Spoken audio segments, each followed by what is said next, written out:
Thomas Paine, Thomas Paine, Thomas Paine, Sam Adams, Sam Adams, Sam Adams, Benjamin Franklin, Benjamin Franklin, Benjamin Franklin. These men spoke up for what they thought was right. From their courage came such documents as the Declaration of Independence and the Constitution of the United States. From their willingness to speak what was sometimes unpopular but right, we enjoy such liberties as freedom of speech, the right to keep and bear arms, and freedom of religion. There are those who still wish to oppress our freedoms, and there are still patriots willing to stand up and defend life, liberty, and the pursuit of happiness. Men like Zeb Bell, who honor our founding fathers and what they stood for. It's now time for Zeb at the ranch, speaking up and defending your freedoms. Brought to you by Magic Valley Les Schwab Tire Centers and all of the other great advertisers on the program. And now, Zeb Bell. This morning, I would like to dedicate my opening remarks to the entirety of the Democratic Party. And the words are from world-famous John Wayne, a great American actor and Presidential Medal of Freedom recipient. And the dedication of the words are as follows. Life is tough, but it's tougher when you're stupid. Here comes Kate Smith, God Bless America, followed by a real-life patriot to call in with our Pledge of Allegiance. Good morning, good morning, good morning.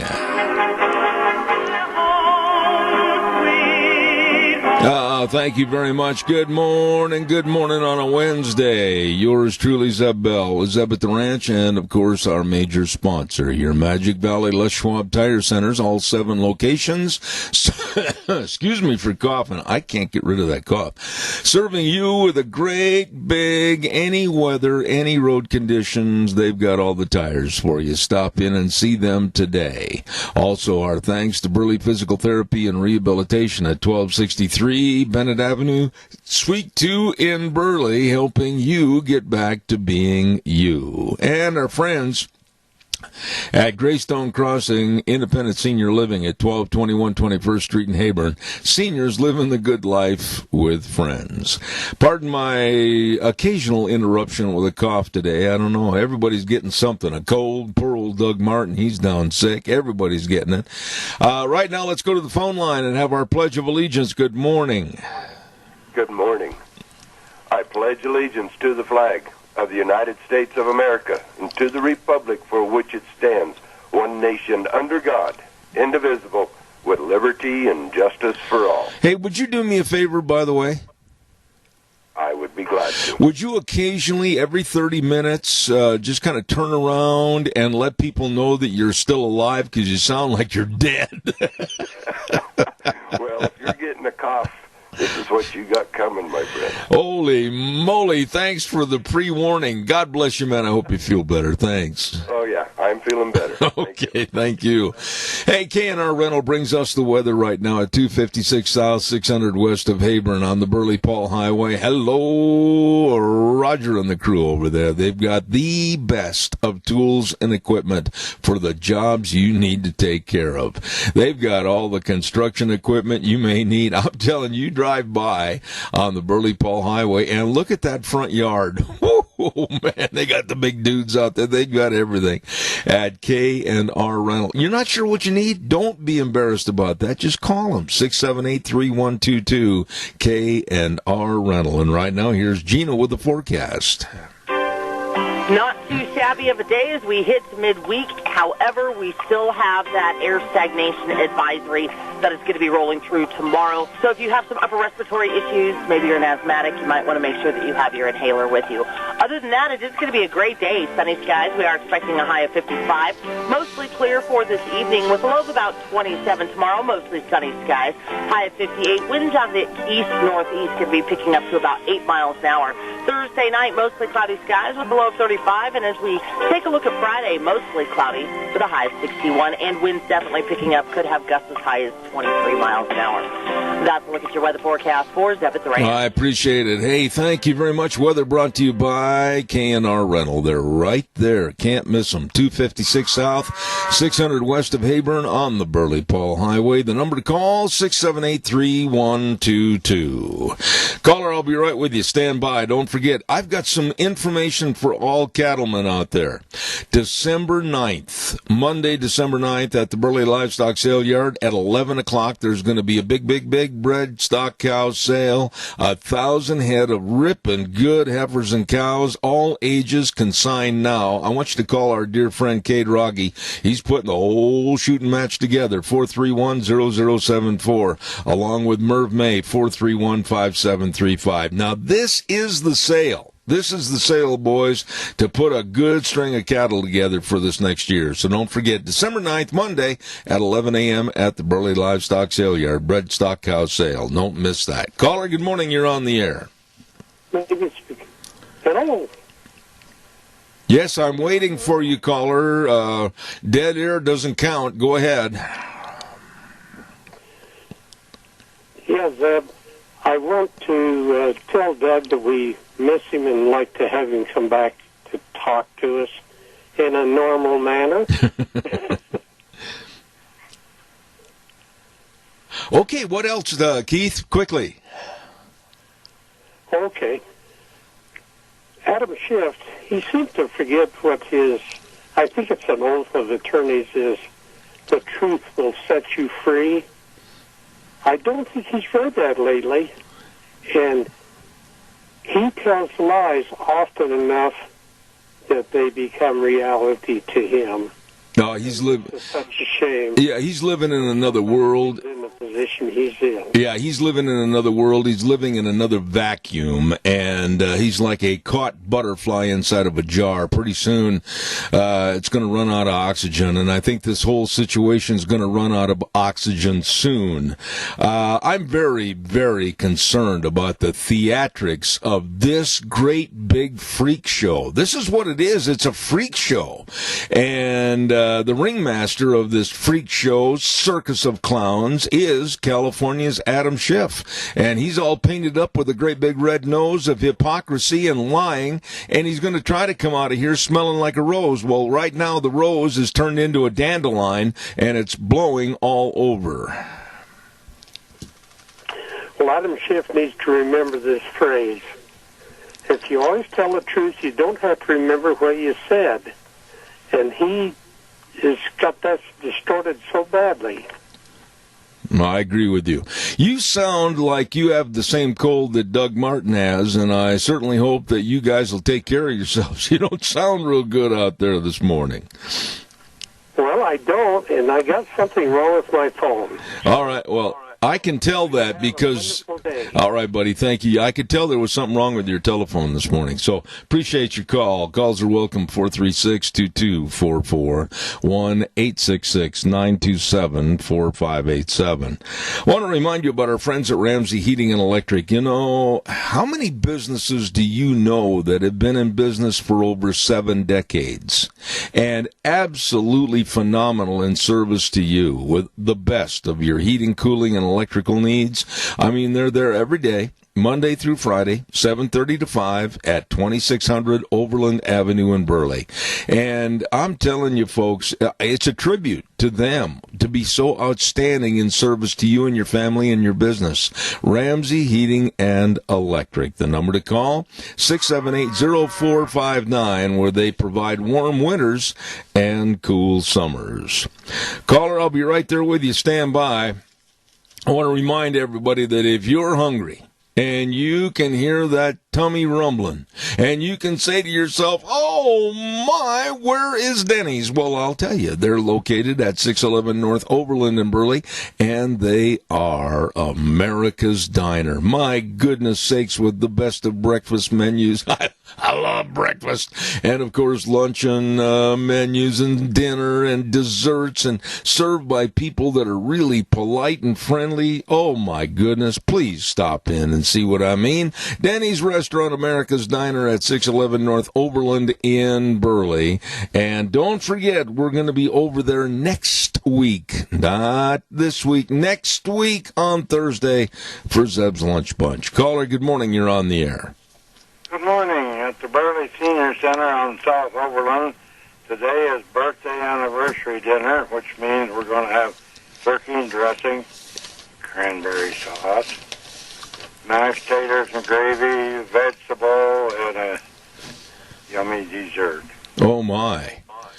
I asked you... And everybody call in for a takeout or come and join us. All right. Joe, I asked you this one other time, and I forgot what you said. Now, honestly, with that cranberry, do you eat your cranberry or just kind of push it off to the side? I love cranberry sauce. Oh, really? Okay, well, we'll send everybody over to the Senior Center on Overland. Joe Taylor standing there at the door welcoming you. So, Joe, take care. God bless. Thank you. All right, buddy. All you do for us. Thank you, sir. Appreciate your call. Want to remind everybody about Ark Animal Hospital. You know, I really get concerned this time of the year. Caller, I'll be right there. I really get concerned this time of the year to make sure that my livestock, my horses, everything are ready to go for the cold temperatures and the snow and all that winter can bring along. And you got them. Take care of them. That's my motto. And they need a lot of water. And you better make sure they've got all their vaccinations. You want them to stay healthy. And if there's a problem, I urge you to call Ark Animal Hospital at 750 21st Street near Connection Credit Union in Heyburn. Absolutely. Dr. Bill and the rest of the folks over there are waiting to serve you and your animals. Pets, kitty cats, dogs, herd dairy cows. They can take care of all of them at Ark Animal Hospital, 678-1177, where they have the warm hearts for the cold noses. Caller, good morning. You're on the air. Go ahead, please. Well, the flimsy pencil neck prima donna is, preening as he gets attention that he's so desperate for that he just couldn't hardly wait till this morning came along so he could run the show. He couldn't he couldn't mow my back lawn. I'll just say this. I'll say this about Adam Schiff. After watching him and listening to him for the last couple of years, I wouldn't hire him to organize a one-horse parade. Well, he couldn't get on the horse. So. No, I tell you what's going to happen, though, Randy, and mark my words. The latest poll came out on this inquiry, this impeachment inquiry, and it came out showing that over 52% of Americans think that the Democrats are handling all of this mess very badly. But let me ask you a quick question. Give me a short answer on this. I honestly think that this TV show, and that's what it is today for the Democrats and Adam Schiff, this TV show is going to be picked up by all the networks because they hate Donald Trump. They despise the man, and they will do anything they can on their 5 and 6 o'clock newscasts to put him in the dust. This is complete fodder for them to lay out to the American public how evil Donald Trump is. Well, I just don't see how they're going to, gain anything here. They won't let the Republicans have any witnesses that I've been aware of. They're trying to not interview the whistleblower, and I just don't see how this plays out. That's any good for anybody. But well, let me ask you another question, Randy. Randy, let me ask you this. You're a businessman, and you do a very good job at what you do. All of a sudden, somebody accuses you of something, and it gets right down to the gnat's eyebrow to where you have to go to court, and you've got to protect yourself and everything else, but you say to your lawyer, wait a minute, who is this person that's making the allegations that I did A, B, C, and D? And by the way, what kind of charges really have they got against me that are nothing more than hearsay? And you go to court. You can't go to court over hearsay, and that's what the Democrats are doing. I know. I just don't think I don't know. And then, of course, maybe they're trying to get ahead of the story or trying to make this the lead story. But whether or not Durham, Barr, Horowitz, Ida Horowitz, he may never get done. If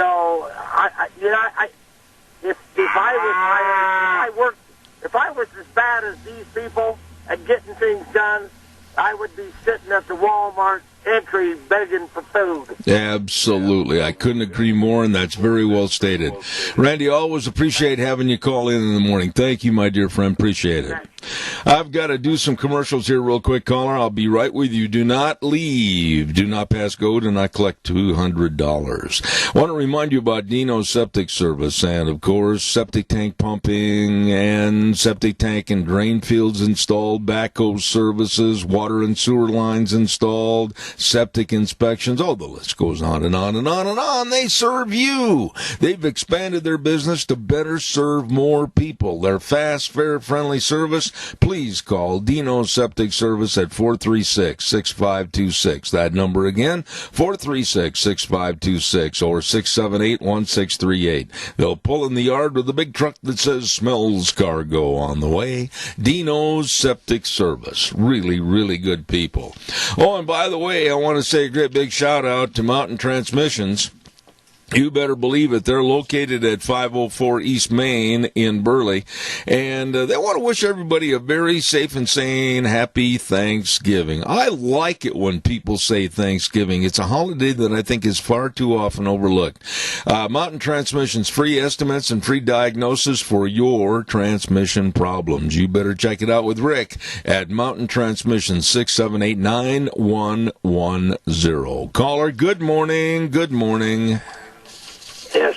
Excuse me, Zeb. I got the same thing you got. This impeachment thing reminds me of three things. The Three Stooges, Looney Tunes, and Hee-Haw, all wrapped up in one. Any Democrat that wants to vote for another Democrat and has a 401k or any kind of money in the bank is not going to vote for this bunch of garbage that's up there running the impeachment thing. The Democratic Party is finished. I hope to agree with you. And I would put at the beginning of my little story of hatred towards the Democrats that Nancy Pelosi, of all people, showing a complete lack of class and a complete lack of thinking, she put power. And think about this. She put power to stay in as the figurehead, as Speaker of the House, and she favors power much more than principle. She is an unprincipled woman and should never be in politics another day. Well, the enemies of America are in lockstep with the Democratic Party. And the American voters have got to see what's going on. The Democratic Party has lost it. They are nothing anymore. Well, I think you're 100% right. And Tony, like you and I talked about yesterday, maybe it wasn't you, but I said that I'm thinking that this is the tip of the iceberg. I think the ultimate failure of the Democrats through this other opportunity they see to displace and replace and absolutely destroy President Trump is going to be the end of the Democratic Party. I agree with you. Hey, I hope you're feeling better. You and Mary take care of yourself. Okay, thanks, Seth. Bye. All right, buddy. Thanks, Tony. Appreciate it.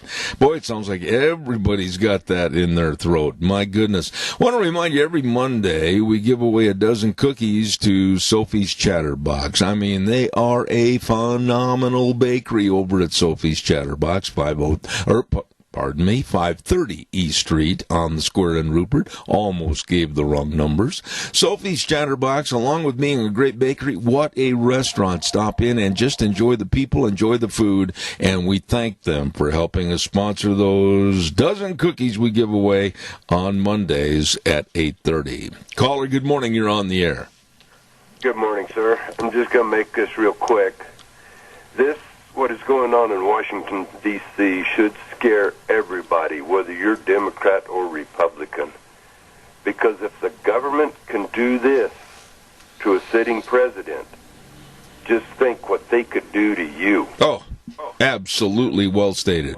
You know, I don't think the American public today, and Doug, I'm not cutting anybody. I'm not knocking anybody's intelligence as a citizen of this country, but I think we've developed a naivete, a acceptance of what the government says. Okay, come see, come saw, and that is going to be the ruination of our freedom if we don't stand up and really take note and acknowledge what they're doing. Exactly. Yep. Just thinking, oh, it's not up to me to do anything. Let them do it. And then that's when it'll get done the wrong way.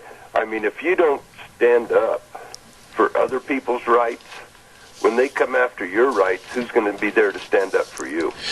You know, and it goes back to that Aaron Tippett country song that was long, long before its time, where he basically stated, if you can't stand up for something, you're going to fall for anything.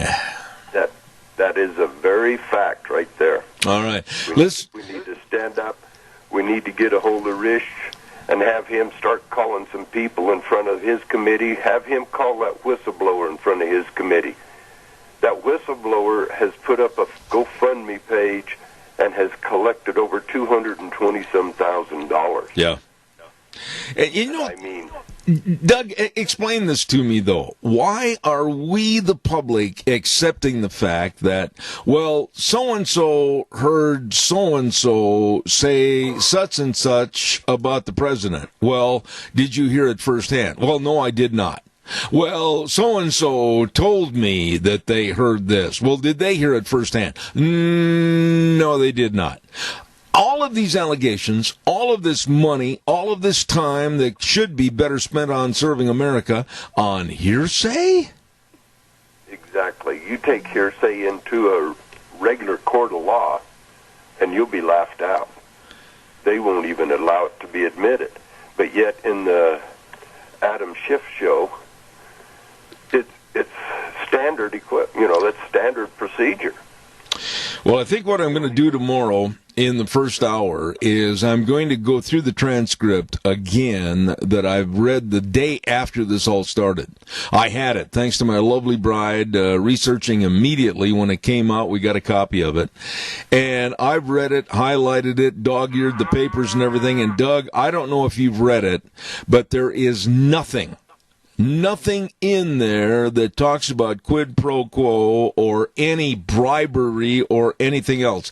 This is a Democratic sitcom turned into a carnival of a bunch of sleazes that absolutely need to go down. Exactly. That's exactly right. God bless you, and I hope you feel better. I better go, my friend. I'm getting a coffee. All right, take care of yourself. Thank you very much. Take care of our senior centers. Absolutely. Boy, he's really got it. Caller, I'll be right there. Stand by. I want to remind everybody about Magic, or I should say our good friends at Lennox, along with Ramsey Heating and Electric. And they've got the iComfort Wi-Fi thermostat from Lennox, featuring remote control access so you can adjust your home's temperature from anywhere. Why, you could be over in Siberia. Anyway, check it out today with Ramsey Heating and Electric and Lennox, offering up to $1,600 in rebates on a new home comfort system. Keep comfy. Call Ramsey Heating and Electric at 678-0459. Caller, good morning. You're on the air. Mr. Bell, you know, I believe it was Sean Hannity that brought up the fact that Adam Schiff is not even qualified or has enough power to run this investigation. So why are they letting him do it? I think the answer to that is that of all the Democrats, and you can look at Schumer, and you can look at Swalwell, and you can look at any and all of these very demeaning clowns, I think they've kind of elevated Schiff to be in the hot seat, take the bullets, if you will, and the rest of them, well, we're right behind you all the way. I don't think there's a brave person in the bunch. They're all a bunch of doggone cowards. Oh, I think you're totally right. I think they're looking for a fall guy when this fails. And Bingo. Fail. Yep, bingo. Trump hasn't done anything wrong. Their hatred for him is so enormous that they forget what they're in office for. They're supposed to be working for the people, not for their own pocketbooks and not for their own self-worth. Let me ask you this. Have you talked to any of your friends that might be Democrats? God forbid. Have you ever talked to them and said, why do you feel that this man, our president, should be persecuted, run through a bed of hot coals with no shoes on, and absolutely look at the end of the hot coals to where they've got a hangman's noose for him, and there's been no crime that's been discerned that he's been committing? Yeah, no, none of the people that I know that are Democrats, they're kind of embarrassed right now to even admit that they are. They're not going to vote Democratic. And, you know, the thing of it is, I don't understand why they have gone so far to the left. Whatever happened to the days of both parties working across the aisle to benefit their constituents and the people of the United States? Absolutely. It just makes me sick. Well, all I can say is that the carnival's started, the circus has started, the cars have pulled up, the clowns have been unloaded, and it's going to be nothing more than a sham just for TV watching so that the other networks can pick up on this and try to absolutely crucify the administration of Donald Trump. And I hope that common sense and public understanding of what really is going on will prevail. I hope. I really think that, you know, that most people, Democrat or Republican or Independent or whatever the heck they are, I think they're going to see through this. You know, I think the main problem with Trump, with these people against Trump, is he can't be bought. He's a businessman. He's made it on his own. He doesn't owe anybody anything. That's right. And he's bringing out all this garbage about, you know, the corruption from the, you know, the Schumers and the Pelosi's and the Clintons and the, you know, Obamas. And they're scared. They are scared to death that it's going to come out, and it is going to come out. I got to ask you a question. You follow the news quite a bit, Donna. Did you hear that yesterday in an interview, Hillary Clinton was asked if she's going to run for the presidency, and the interviewer tried to pin her down a little bit as to whether or not she was going to run, and she said, listen to this, she's under tremendous, enormous pressure to go ahead and get in the race. Now, my question would have been, as an interviewer at that juncture, oh, you're under tremendous pressure to get into the race? Please tell us from who, because you are a not very well-liked lady. My sentiments exactly. I saw a clip. I didn't see the interview, but I did see a clip of that, and I thought to myself, she is so delusional. She's one of the poorest losers. Her and Mitt Romney and the rest of the leftists, they just can't believe that they lost to an outsider. You know, I've never seen a woman that she's embarrassing, and she's embarrassing to herself and her family. Of course, when it comes to embarrassment in the Clintons, they know no bounds. But she's an embarrassment to people of her age, which is my age, to put herself out in the public as a one-man PR office that says, well, I'm under enormous pressure to run again for the presidency. My question would have been, oh, well, who's advocating that you run? Because if you start talking to other Democrats, they're kind of going, and they hold up a skull and crossbones saying, don't run, don't run, don't run. I think the woman is completely demented. I think you're right. She's a legend in her own mind. There you go. Thank you. That was well stated. You have a good day, my friend. I hope this turns out the way we're predicting. Because it really does need to end. This man has, I don't know anybody else in their right mind that would put up with this daily abuse and attacks on his character and his family. That's just bizarre. Yeah. I cannot argue that at all. As a matter of fact, a couple of months ago, if you'll remember, I said, what if President Trump all of a sudden walks up to the podium this afternoon and said, I'm done with it. I've been doing this with no pay. I've been doing this with my family being on the firing line along with me, and I'm out of here. I mean, you want to talk about tumult, and you want to talk about absolute chaos. Thank God that he's not doing that.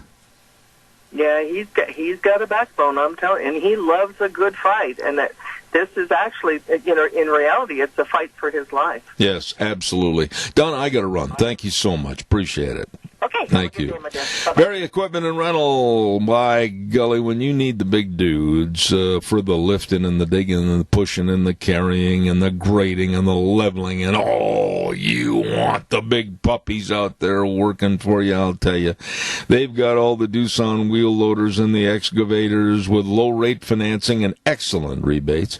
And they've got all the Bobcats, all the mini excavators. They've got it all for lease and for purchase. You better get a hold of them today at Barry Equipment and Rental. Where do you go? Who do you call? 159 West Highway 30 in Burley, 465 Addison Avenue West in Twin, and the Nampa location. I'm telling you, these people really care, and they know equipment. I believe Deanne told me we're going to have someone from Barry on tomorrow morning. Barry Equipment and Rental, Burley, Twin Falls, and Nampa. Calls are welcome and appreciated. 436-2244, 1-866-927-4587. Let's see, what else have we got here? We've got another call. That's what we have here. Good morning. You're on the air. Yeah, Zeb, it's such a terrible thing to hear such a farce as the Democrats are putting on. A total waste of our money again. That's all they've done since they've been in the last 2.5 years, is waste our money on crap. I wish they'd go after something that was worthwhile for Congress to get done instead of play this game of let's Trump on Trump all the time. I'm just sick of it. I'm tired of hearing it, and hope everybody else is too. Well, okay, but now let me ask you a question, Jerry. You may be tired of hearing about it, but that signifies to me that you don't want us to comment on it. And if that's the case, we can't put our head in the sand and just forget about it. Well, I don't think I put my head in the sand. I have commented on it. I've made the comment that I think the Democrats are sick in the head because they just keep going after the same old thing over and over and over again, instead of trying to do something worthwhile in our Congress to help the people of this country. There's a lot of good things that could be done, and they're not doing any of them. All they're working on is crap. I agree. And it just upsets the heck out of me. I could not agree more.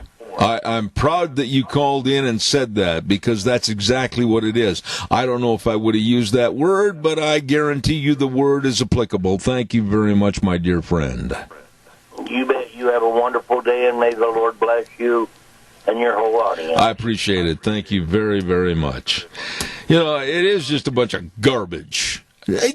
Come on, folks. Just sit down for a minute and just kind of relax, sit back in the chair, and do you realize that all this is a partisan scam? It's a scam.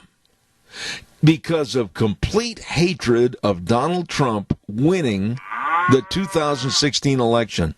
And the Democrats are so bitter because they haven't got anybody better than Howdy Doody or Mr. Bluster or Summer, Spring, Winter, Fall that's running on the Democratic ticket. They're not going to beat him. They don't have the horsepower. They can't even start their engines. And this is all a partisan attempt to try to just absolutely take down this administration. Caller, good morning. You're on the air. Well, they have an engine, and it's a windmill, and when they talk, that's when those windmills run. So they have to blow hot air to get anything going. And they're good at that. Oh, boy. When Clinton was impeached, I guess the House was Republican, Newt Gingrich, was the Speaker, and was the Senate, I know this is just off the cuff, and I don't know how you'd know, but was the Senate Republican or Democrat? No, I think that... What saved him? Well, I think at that time, I'm trying to remember, I think it was Democratic Senate, but the point was, during those impeachment proceedings against President Bill Clinton, I remember vividly, and I think you do too, being a study and a student of politics, it was the biggest mistake the Republicans could have ever done is to really pursue impeachment. And even at that time, Gingrich and others said, ooh, wait a minute, I don't know if this is a good thing. But evidently the Democrats didn't learn from that.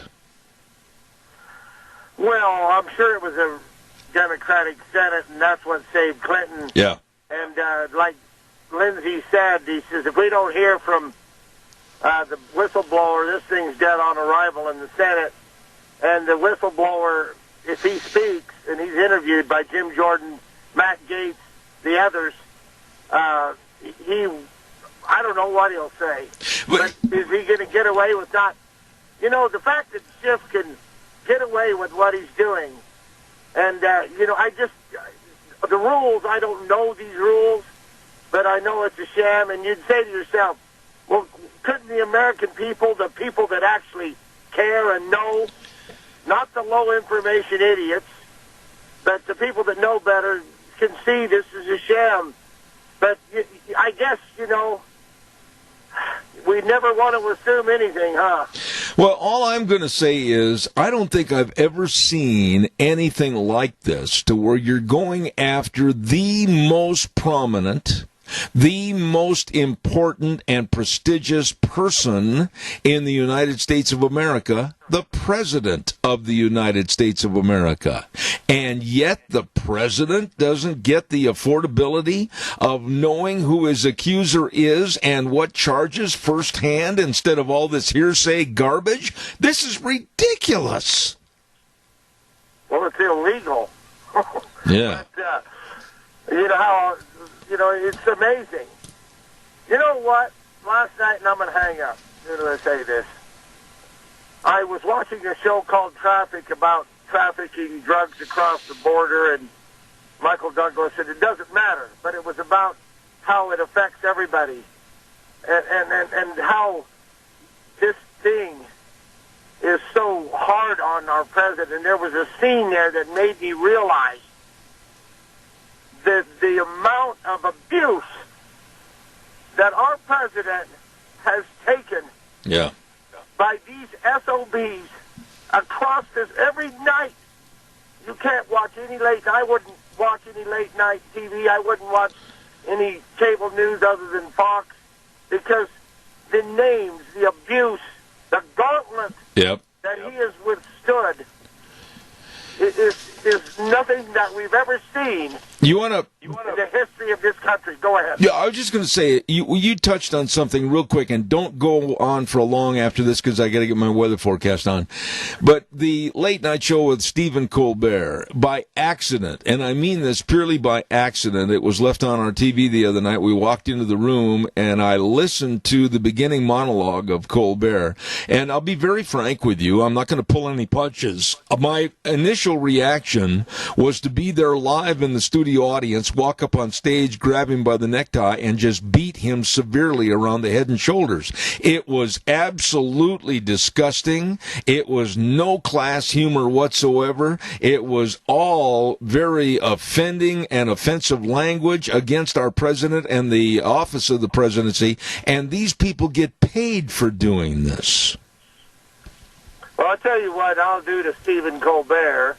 I'm going to take a 2-inch grabber screw and run it into the other side of his ear so they look even with a big impact, the Milwaukee impact, and then we'll pin that other ear down on the other side. Okay, buddy. That was pretty graphic. Hey, thanks a lot for the call. Appreciate it. God bless you, man. Thanks. Hey, I want to remind you the Bennett Boys Auction Service is going to have a ripping good sale this Saturday coming up on November 16th in Gooding at 211 8th Avenue West in Gooding. Look for the signs. Lunch by the Cook Shack. It's the Gary McLaughlin Estate Auction. They're going to have lots and lots of shop equipment and tools and some beautiful, absolutely beautiful furniture, household items, and appliances.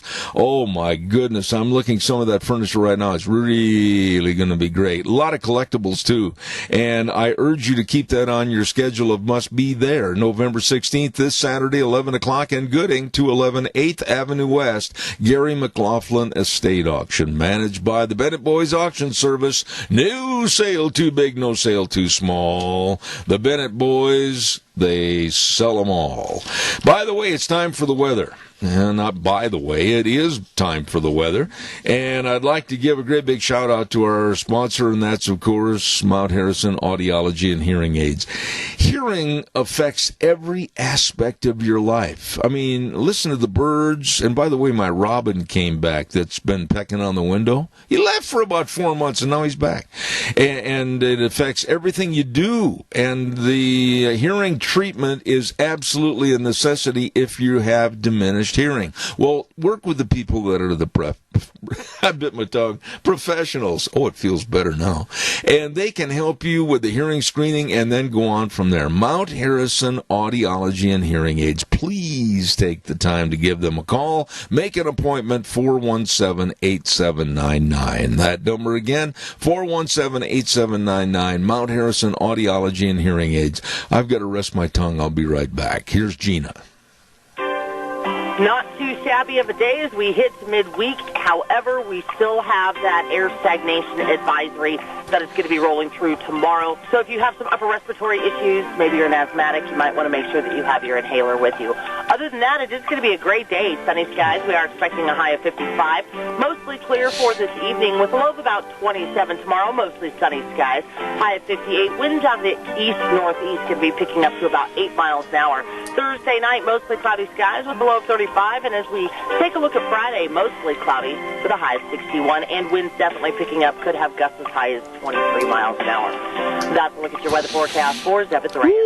Thank you, Gina. Appreciate it. And brought to you by Mount Harrison Audiology and Hearing Aids. At Mount Harrison Audiology, they know that hearing loss affects each person differently, and they will go in on an each case and each person study to help you with your hearing health needs. Call them for an appointment today, 417-8799. Mount Harrison Audiology and Hearing Aids. You know, sometimes on this program, I sit here behind this desk in this office, and I go, holy cow, I wonder if people really are doing the due diligence of studying issues and comprehending issues and formulating a educated opinion instead of listening to the far left as they screech and demand that you follow them down a yellow brick road, which eventually is going to go over a cliff. I wonder.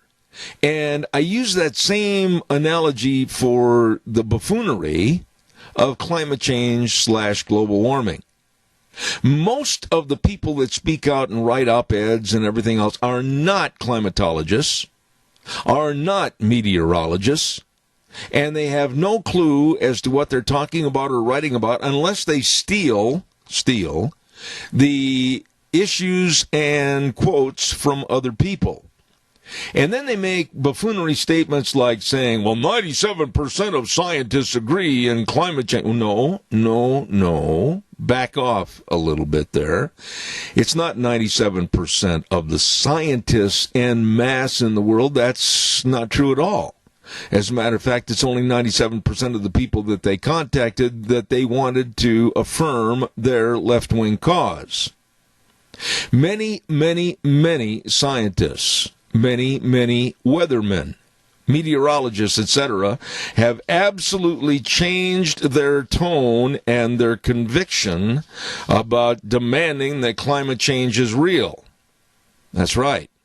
And when you take people like Joe Bastardi and you take people like Dr. Caleb Rossiter that have studied weather, know weather better than any of the jokesters that write op-eds for the Times News, it makes you wonder, why are we listening to people that know nothing about climate change and they make these silly, frivolous, and demeaning statements of, we're all going to burn up in 11 years? What are they doing? Jumping on the Alexandria Ocasio bandwagon?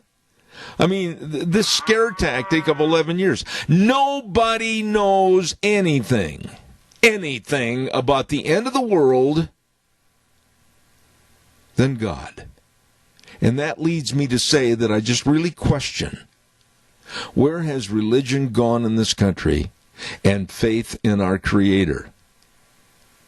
It's gone so low that people are going to put faith in the idiocy that's printed in the Times News by former Supreme Court Jim Jones or others of his ilk. Oh, we're all going to burn up in 11 years. That really offends me. Caller, good morning. You're on the air. Yeah, it's Earl. I have to agree with all the callers this morning. I've been patiently sitting here listening. And my only comment is it's time to dig a fresh hole and move the outhouse over. Because it's beyond me, because, you know, if you were putting in a drain field for your septic system, in this world today, you wouldn't know which way to drain it. Earl, I don't think that as long as I have been on this program, I've heard a more interesting analogy of what's going on. That really opens up a lot of field for thought. Well, I can't tell whether, well, I can. The crap that's going on in our Congress and the crap that's going on our streets in our cities. Oh, absolutely. I don't know which way it's running from, but I would have to favor it's coming from uphill from our Congress. Hey, real quick. And it's pitiful.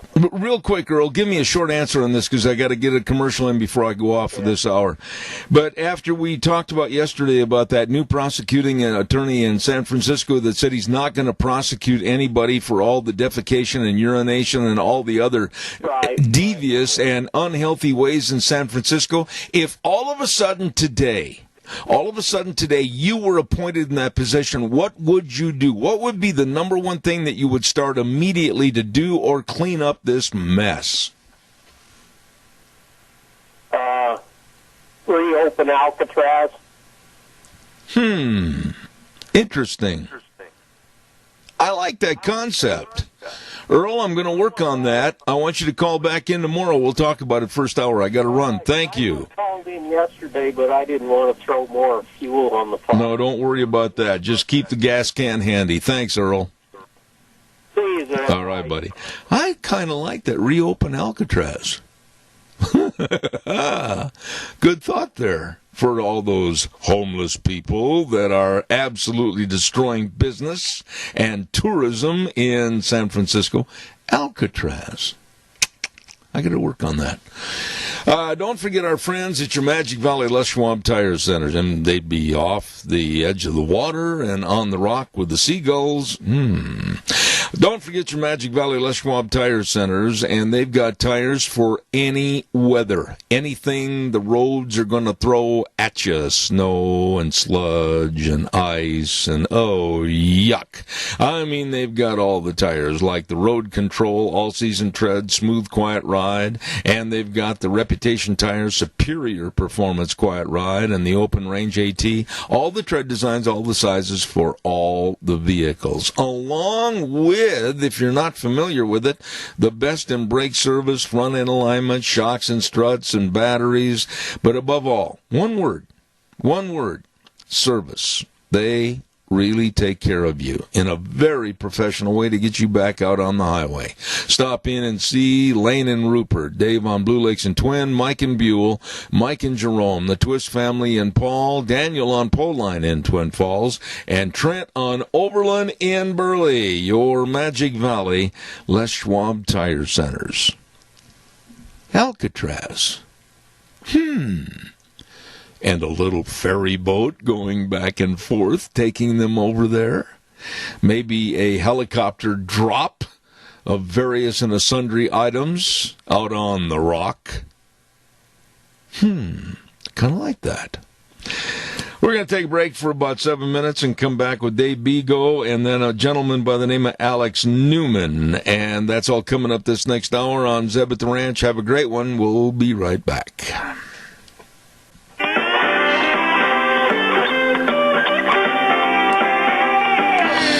On a Wednesday, November 13th. My, we are 15 days away from Thanksgiving? Time flies when you're having fun. Good morning, Zeb at the Ranch with our major sponsor, your Magic Valley Les Schwab Tire Centers. All the tires you need for safe wintertime driving at your Magic Valley Les Schwab Tire Centers.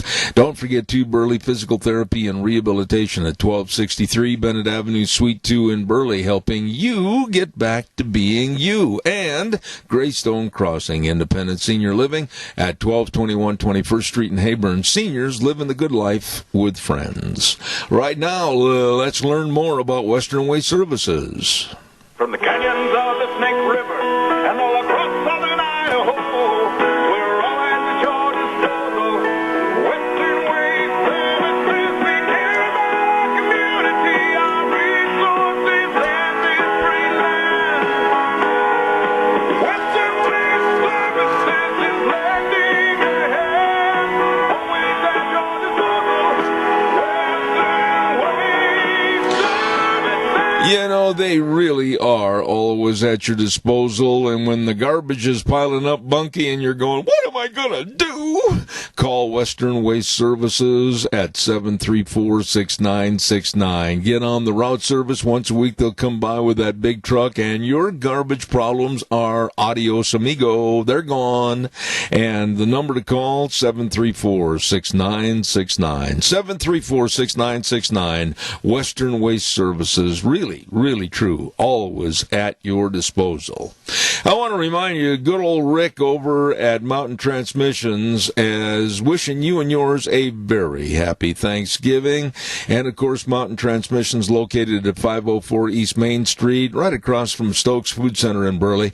And if your transmission isn't doing what it's supposed to be, like if you're going forward and it's actually going backwards, free estimates, free diagnosis, everything right there with Rick and the gang at Mountain Transmissions, 504 East Main in Burley, and the number 6789110. Happy Thanksgiving. The other day, I was over again at my friend's Burley Physical Therapy and Rehabilitation. I cannot tell you how absolutely... Now, proud isn't the right word, but happy, satisfied, and feeling like there are good things happening with my problem legs. And I thank Nick Greenwell and the entire staff. Wow. I mean, they are so good. Physical therapists that really care, physical therapists that really can help you and your problem of aching and paining to get you back to being you. Burley Physical Therapy and Rehabilitation at 1263 Bennett Avenue, Suite 2 in Burley. And by the way, they have just recently acquired Elite Fitness at 1200 Oakley Avenue in Burley. So you can keep yourself fit, and when there's a problem, you might have slipped on the ice or something, call Burley Physical Therapy and Rehabilitation, 678-1191. There you go. One other good message here this morning, and I say one other good message because I'm running a little bit late here. I want to get to my dear friend in just a minute, Dave Bigo. Don't forget our friends at Hanson Mortuary. And they're located at 710 6th Street in Rupert. And Joel Heward, of course, manager, his family, the staff, they care. They live right there, as a matter of fact, and they want to provide the families they serve with the best possible support and comfort, and always upholding the highest ethical standards with unquestioned integrity. It's a very difficult time, and they want to meet your expectations of service. Hanson Mortuary, 710 6th Street in Rupert with Joel Heward, and Joel also serving you at Morrison Payne Funeral Home on East Main in Burley. Okay, now, let's move right to the phone line and say good morning to, and I want to, before I even give his name, I want to say how nice he and his wife were in sending my wife and I a very nice anniversary card. Here's my friend, Dave Bigo. Good morning, how are you? Good morning, Zeb, and happy anniversary. And I have to ask, because I got to make sure, was it yesterday or today? Yesterday. That's what I thought. I just wanted to make sure I got it right, though. Well, you're like me. I made sure I looked at the calendar 7,400 times to make sure I didn't miss it. Well, that's great. 48 years. You know, my wife Barb and I, we had our 46th wedding anniversary in August, so we're close. Yeah, we're aiming at the 50 mark, like you are. And you know what, Dave? You're active. You still play basketball. I'm still active. I'm riding and roping and doing all kinds of things. It doesn't seem like we're almost on the teetering edge of hitting the 50-year anniversary mark.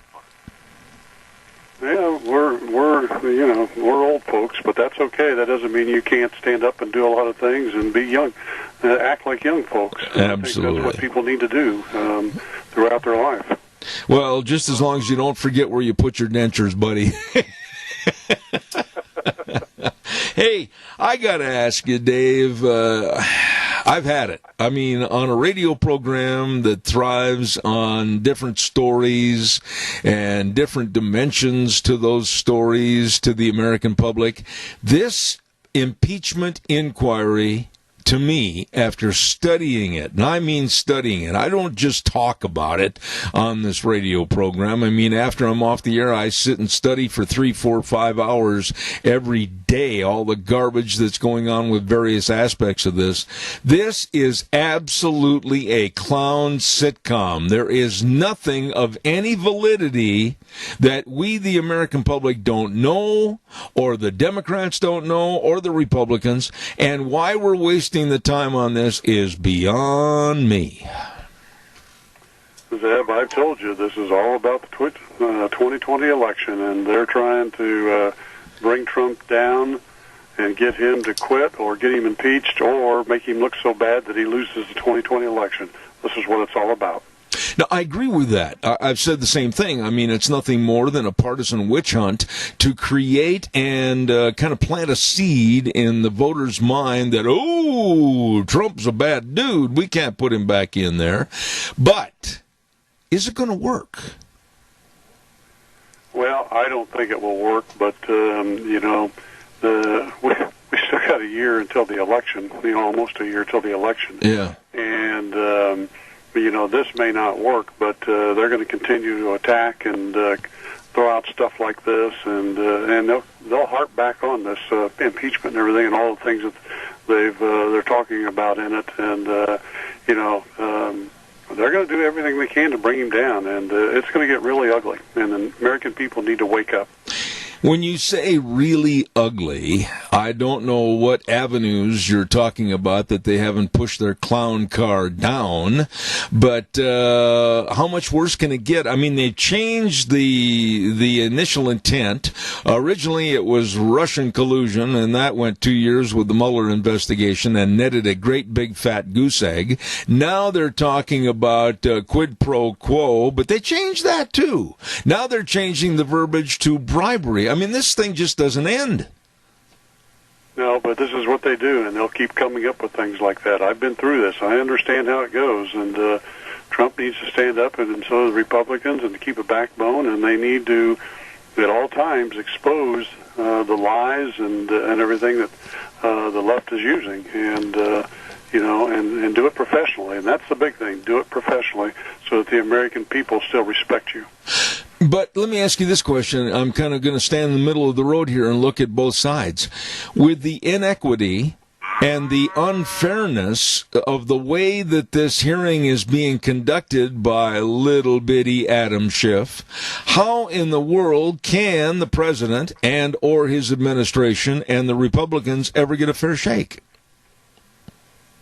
Well, I think they can get a fair shake, just like, again, by, exposing the lies and everything. I had to do the same thing with the SEIU. And when you start doing that to them, you do it professionally, and they don't know how to counter it. They start kind of slinking away, and that's what you got to get them to do, is to start slinking away. Now, but here's the other thing.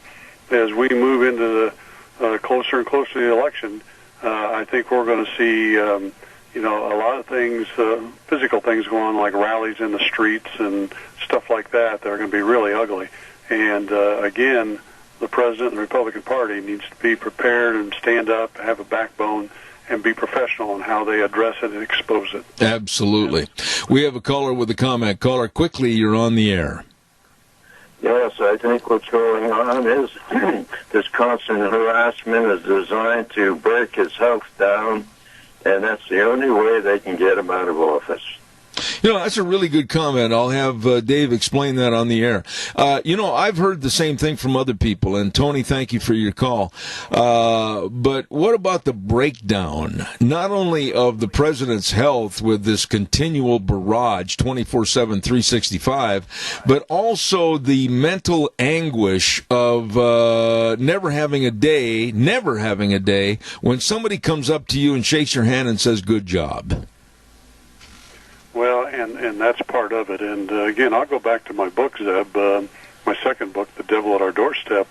I had a guy in Fort Wayne, Indiana, that owned a manufacturing business that read my first book, and he was in Indianapolis and wanted to meet with me, and we had breakfast, and he says, "Dave, I read your first book, and I support you and are proud of everything you did and the backbone you had, and you stood up and you did things in a professional way and all that."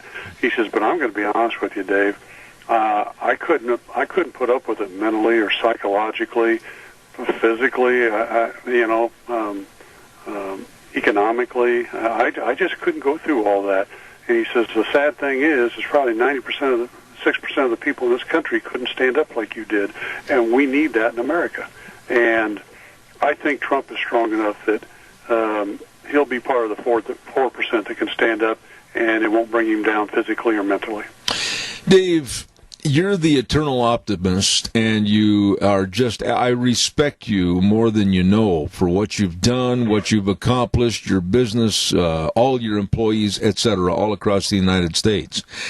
But that being said, when you look and read and listen to what's really going on in inner city America today, be it New York, be it Chicago, be it Austin or Dallas or San Francisco or L.A., and you see the inner turmoil of absolute chaos. I mean, they're living like animals. They're living in a non-civilized society, and the city of San Francisco just appointed a new prosecuting attorney that said he's not going to prosecute anybody for human defecation or urination in people's doorways of their business. He's going to just let the whole thing go and let it solve itself. We are looking right now in the mirror at total decadence in America. Am I wrong? Well, we are in certain parts of it, and if you look at those areas, those are mainly far-left areas that they want to put these people in those conditions, but at the same time, they promise them, we're going to give you this, we're going to give you this, and, whether it's welfare or entitlements or free health care or all this kind of stuff. And they play the game because they talk out of both sides of their mouth, and they do this to get these people, maybe we ought to stand up and support these people and vote for them. And it's sad that people have to use that type of political position.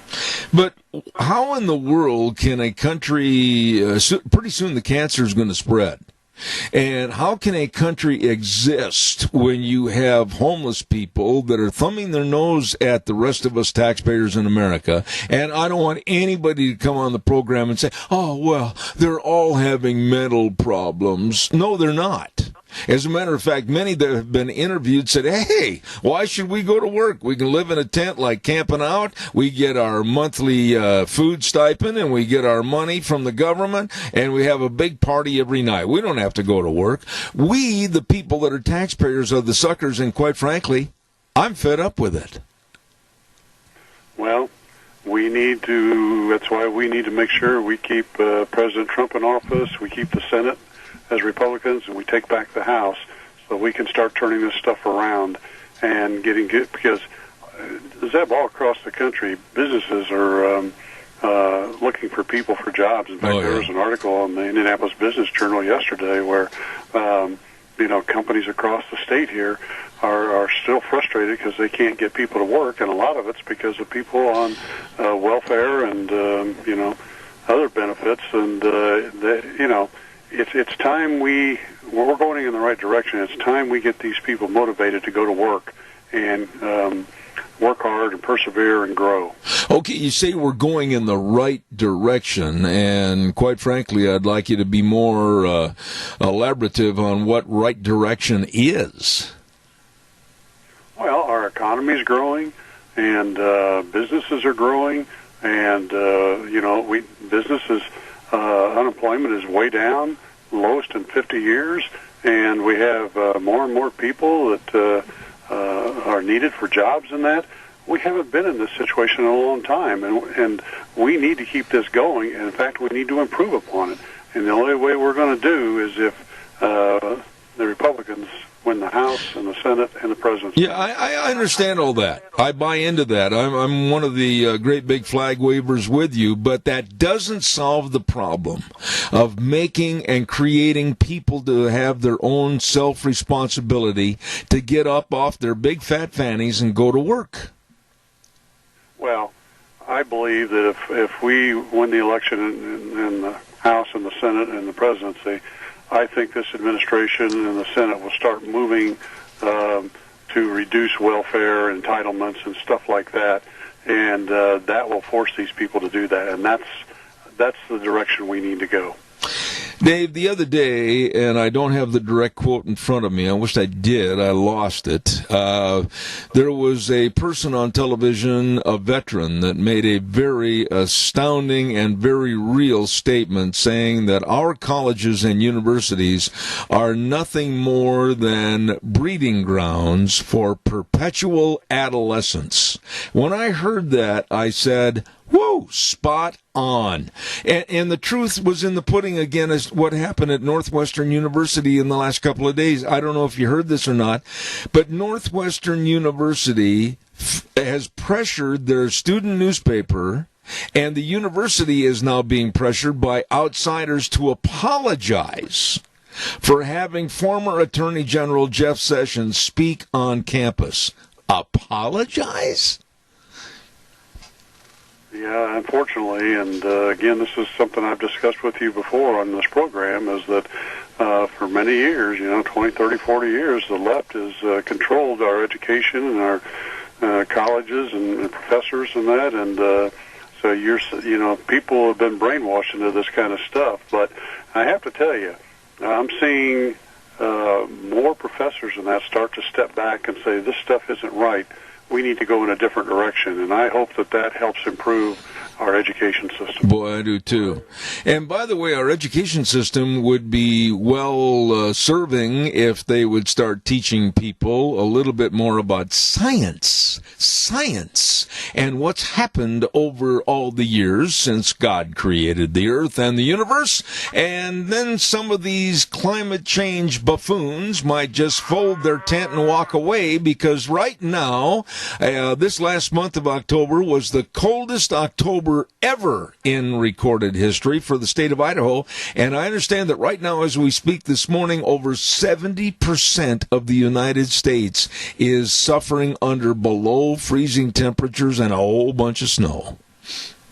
Oh, we've that's exactly right. These climate change nuts. Sunday night into Monday, we had 3 inches of snow here, plus in some areas, and it was down to 9 degrees, and last night it was down to 9 degrees again. Yesterday's high was about 17, and right now it's about 19 degrees here. And, you know, we don't normally see this type of stuff until mid-January. And here we've got it now. And, you know, and they're talking to us how the Earth is overwarming. Crazy. Yeah, and people that have no education in this situation whatsoever. None. I mean, we're talking like locally. We've got a former Supreme Court judge that's writing op-ed features to the local rag, our newspaper, saying, we're all going to burn up in 11 years. And they're accepting people's opinions that have no basis of information whatsoever, and they're putting them up on the climate change pedestal, and they're saying, oh, listen to this guy. He knows what he's talking about. He doesn't know bananas about it. No, but it's unfortunately it's a political agenda. People, you know, are trying to be brainwashed and say, "Oh yeah, we need somebody to save us," and the left says, "Well, we'll save you," and all that kind of stuff. Absolutely, it's sad. We've got a caller with a quick comment. Caller, go ahead quickly. I've only got 2 minutes left. Well, any weather incident is a you know, proof of global warming or climate change. Fires are proof of the same thing, even though this year the fires were down considerably. Speaking of public schooling, and you were just brought it up just before this, I found out just recently that the person who proposed public schooling on a national basis, his intent was so foul that he wanted to indoctrinate the children back then. And so you say to yourself, well, they've managed to get her done. I'll hang up. Respond to the caller if you would, Dave, please. Well, I think he's got a lot of good points there. And, you know, it's they're trying to bring down America, and they do it to at all levels. And unfortunately, it starts with our kids. I wished I had more time. I'm out of time, and I always look forward to having you on the program. And for once, I can say, put on your Snuggies, young man, and stay warm, because it's a heck of a lot colder back there than it is here. It is, and the last 2 days, I've told all of our people here at the corporate office, put on your comfy cozies, because I want you to be warm and comfortable, and when you're moving back and forth between the office and your home and that, you know, if you have a problem or something, I want you to be warm. Absolutely. Dave Bego, noted author and, of course, political analyst. I really appreciate you being on the program. And again, on a personal note, thank you for your kindness to my wife and I. Thank you, Dave Bego. Well, thanks, and I hope you really enjoyed that e-card that I sent you. I thought it was pretty nice, and I thought it was spot on for you and your wife. Well, I appreciate that, and I'll let you in on a little secret. I didn't get a chance to take her out to eat last night, but I'm going to do so immediately after the program today. I think you better. All right, my friend. God bless you. Thanks. All right, have a great day. All right, Dave Bego. He is my friend, and I'm proud to have him as a friend. Thank you so much. I want to remind you about our friends at Ramsey Heating and Electric and Lennox, and they have the iComfort Wi-Fi thermostat from Lennox featuring remote control access, so you can adjust your home's temperature from anywhere. Woo! My goodness, Ramsey Heating and Electric and Lennox now offering up to $1,600 in rebates on a new system. So keep comfy. Absolutely. Call Ramsey Heating and Electric at 678-0459. Really, really good people. Oh, and by the way, too, for good people, I tell you what, there's a lot of good, big, important things happening at Lee's Furniture, Floors, and More. I don't know if you've heard about it, but they're getting all ready for a Black Friday sale. What do you mean pre-Black Friday sale? That's exactly what I'm talking about. They're going to call it the Big Doorbuster Sale, and it's going to be starting today. Today!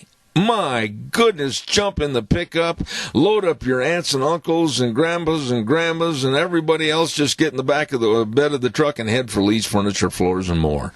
I mean, 50% off retail prices on select items. And they've got doorbuster clearance items. They've got 48 months, same as cash. Oh my goodness, they're going to have drawings that are going to be held. I mean, what are you waiting for?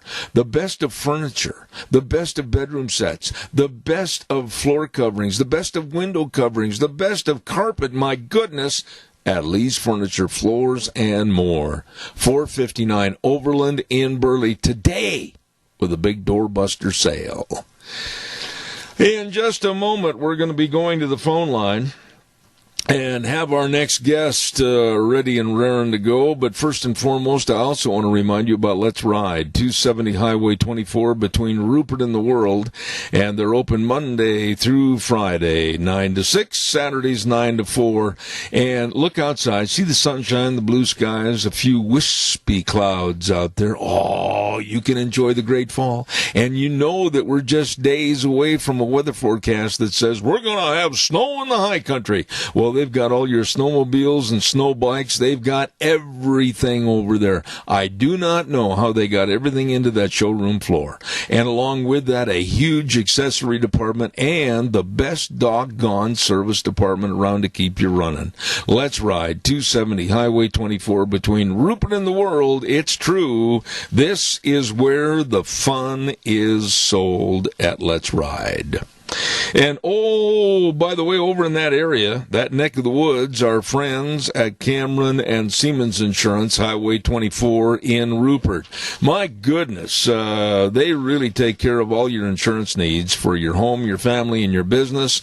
Life insurance, health insurance, retirement planning, employee benefits, all of this and more. They are dedicated to serving you. All you need to do is just call them, make an appointment. 436-4424. 436-4424. Cameron and Siemens Insurance, Highway 24 in Rupert. You call them today.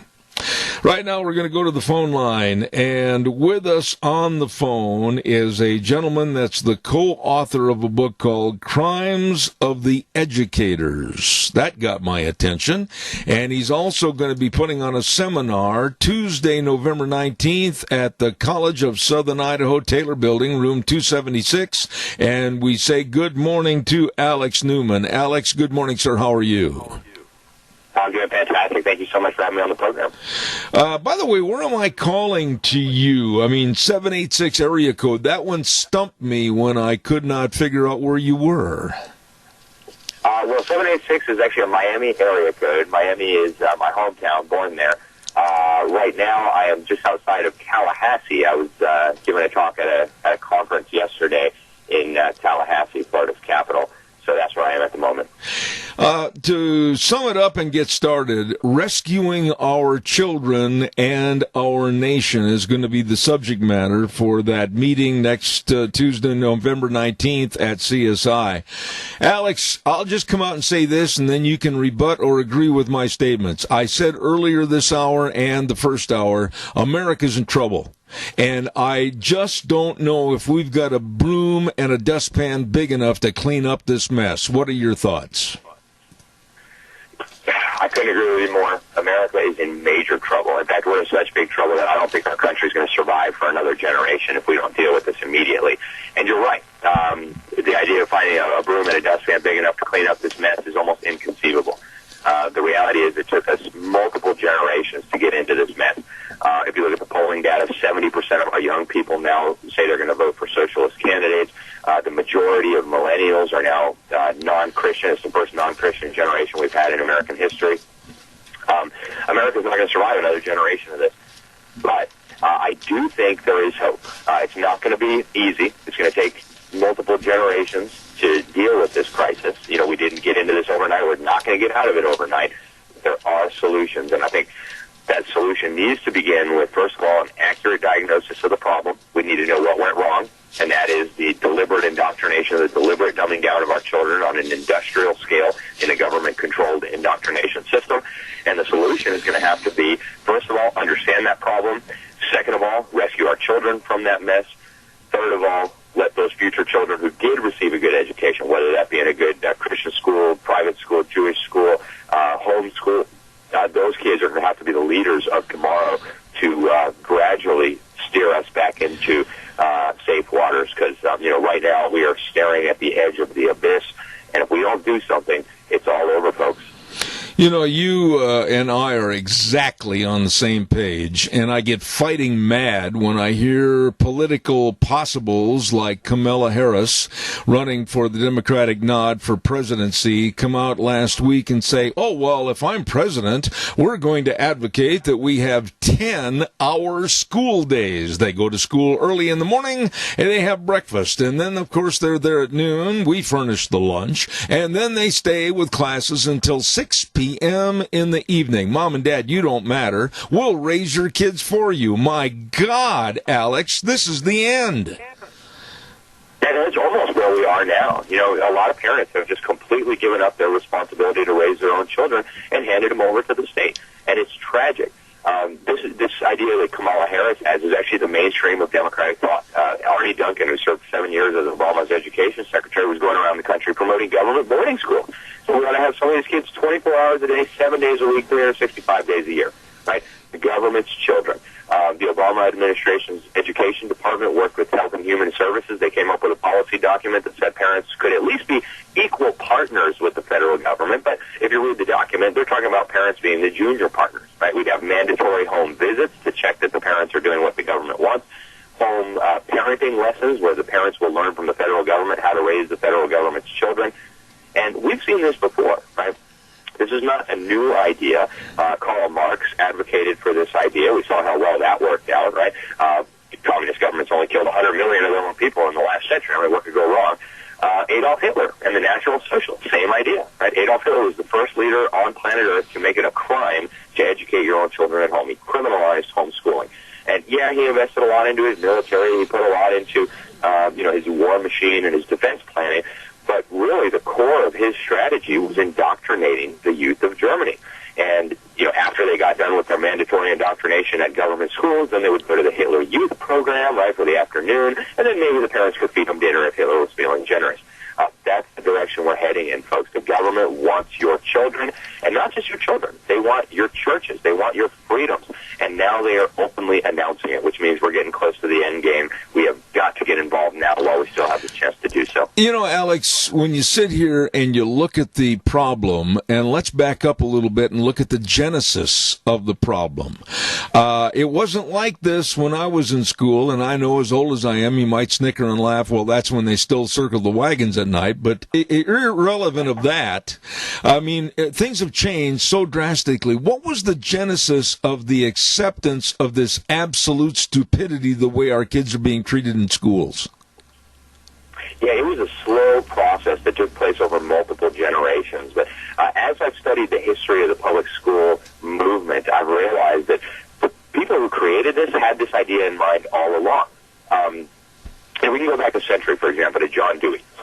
He's universally regarded today as the founding father of America's public school system. And I think in fairness, we ought to really assign some of the blame to Horace Mann and even before him to Robert Owens, who inspired the Prussian dictatorship to create their government school, which Horace Mann eventually imported to Massachusetts. But John Dewey was open about what he wanted to do. He was a religious man. He signed the first Humanist Manifesto, which was basically communism masquerading as a religion. The very first tenet was we religious humanists believe that the universe is self-existing and not created. He was a communist. He looked to the Soviet Union for inspiration. He loved what they were doing. He wanted to abolish private property. But he wrote, we actually republished one of his essays, it was so important, called The Primary Education Fetish. And he admitted in this essay that they wanted to stop teaching reading and writing and math to little children, and instead they wanted to socialize them so they'd become good little collectivists and they'd understand, the common good and all this nonsense. Well, he did admit in this essay that change must come gradually because if we force it unduly, that would compromise its final success by favoring what he described as a violent reaction. So, he knew that if parents, teachers, taxpayers had been consulted about this, they probably would have tarred and feathered him. Right? So instead, he did it quietly. He did it without, making any bold moves. And the culmination of that is what we're seeing now, where they're teaching kindergarten children across America that they can mutilate their genitals and be a new gender, right? A gender that we didn't even know existed a few years ago. So, the insanity is now coming full circle, and if we don't get this under control, you can kiss everything you hold dear goodbye. Yeah, okay, now, I know you're going to be talking about this subject here in the Twin Falls area on November 19th, but boy, I'll tell you what, you're excellent at talking about this subject. It's easy to say, yeah, we got to do something. But in a lot of cases, the schools, once they have the kids within the confines of the doors and the building and the windows are shut, they own that child's thought for at least 8 to 10 hours a day. How do we combat that? Yeah, I think the only way to do it is to remove the children. You know, and I know that's not a message that a lot of parents want to hear, and I'm sorry, I don't shoot the messenger. I hate to be the bearer of bad news, but if you think you're going to be able to compete with the government school system by maybe talking to your kids at dinner, or, you know, maybe sending them to Sunday school, you're dreaming, right? You are absolutely dreaming. There's a few kids who slip through the cracks of the brainwashing. There are a few. You know, God can do great things. He can save anybody out of any mess. But if you look at the data, again, 70% of millennials now say they're going to vote for socialist candidates. Most millennials oppose and reject Christianity. The Nehemiah Institute did a study some years ago of Christian children from Christian homes with 2 Christian parents who go to church every week. They found that after 12 years in a government indoctrination center, 80% of those children will leave their churches. And a few might come back eventually, but 80% of those kids are going to be leaving the church. So it's kind of like playing Russian roulette, except instead of having 1 round in the chamber, you maybe have 5 out of 6 filled. Yeah. So, you know, there's a chance your kid might make it out, but the odds are really against you. So parents, I know it's a sacrifice. Trust me, I homeschool all my kids. I've got a bunch of them, and it's a sacrifice, right? You got to live on one income, or you got to pay for private school. It costs money, I know. But if you have some sort of priority above the well-being of your children, I think you really should reconsider your priority list. You know, if you drive a fancy car, you live in a big house, you go on a nice vacation every year, find a place to cut, because there's nothing more important than the spiritual, the moral, the academic, the physical well-being of your children. And I can guarantee you that in any public school in America, even in the most rural school district in Idaho, your children are in enormous danger. You know, Alex, you said another word that triggered my thoughts. I've had many brushes with the clergy in this area. I've only found 1 or 2 pastors that want to stand up, speak up, and stand out ahead of their class for what's going on with the ills in society. The rest are cowards and hide down below their pulpits. They will not address the community ills, and they just come up with these kind of oatmeal pablum-type sermons. I lay a lot of the blame on society today because pastors are too cowardly to speak out on what's going wrong. I couldn't agree with you more. Hey, great minds really do think alike. I so appreciate you. You and I think alike on all these issues. If pastors have been doing their job, I don't mean to sound condescending at all. I'm not a pastor. I know you guys have your own challenges and stuff. You know, you don't want to alienate the public school teachers in your congregation. I understand all that. But if pastors have been doing their job, if they had been telling their congregation what God's Word says about education, what God's Word says about the role of government, what God's Word says about abortion, what God's Word says about socialism, right? Thou shalt not steal is pretty clear. If what God's Word says about marriage, all these issues, we would not be in the mess that we're in right now. In fact, the Bible is absolutely packed with scriptures on the raising of children, on the education of children, on the role of the state. And you can read your Bible every which way. You will never find any hint of Caesar having a legitimate role in the raising of your children. None. Right? Caesar's got a role. He's supposed to punish evil. He's supposed to protect the good. He's not supposed to brainwash your children against the Word of God. Well, my biggest contention is that right now there's got to be a transition at the pulpit, and instead of pastors being worried about maybe talking about the LGBT issues because some grandmother might have a gay son or daughter, they'd better stand up and correct the rights and the wrongs in society because they serve God, not man. Exactly. And so actually I'll be talking about that in my presentation. I hope pastors will come out and listen because you know, a lot of pastors already know this. They have a sense of this. They've read the Bible. They know what the Bible says about this. But, you know, I have 3 public school teachers in my congregation, and they might be offended if I say what's going on in the public school. Guess what? They already know, right? That's why public school teachers send their children to private schools and homeschool their children in drastically higher numbers than average Americans who see what's going on, who aren't on the front lines of this mess. So they're probably wondering why you're not speaking about these things. You know, and if they get offended by what God's Word says, if they get offended by you reproving evil and speaking the truth, I don't think you need them in your congregation, right? God will bless those who are faithfully pursuing His instructions, His commands. And, and God's Word speaks on education. It is very important for pastors to get involved in this fight. And you're right. We would not be in this mess had pastors been speaking out. Just yesterday I was speaking in Tallahassee. I told you at a conference about protecting and rescuing our children. And one of the speakers there was Pastor Paul Blair, nationally known, amazing pastor. He's leading a movement called the Liberty Pastors Network. And he spoke on all these issues. It was just beautiful, about the need for pastors to speak out, about the need for pastors to know what the Bible says, about the need for pastors to be able to defend what the Bible says. I was just so encouraged. And there's something happening in America today.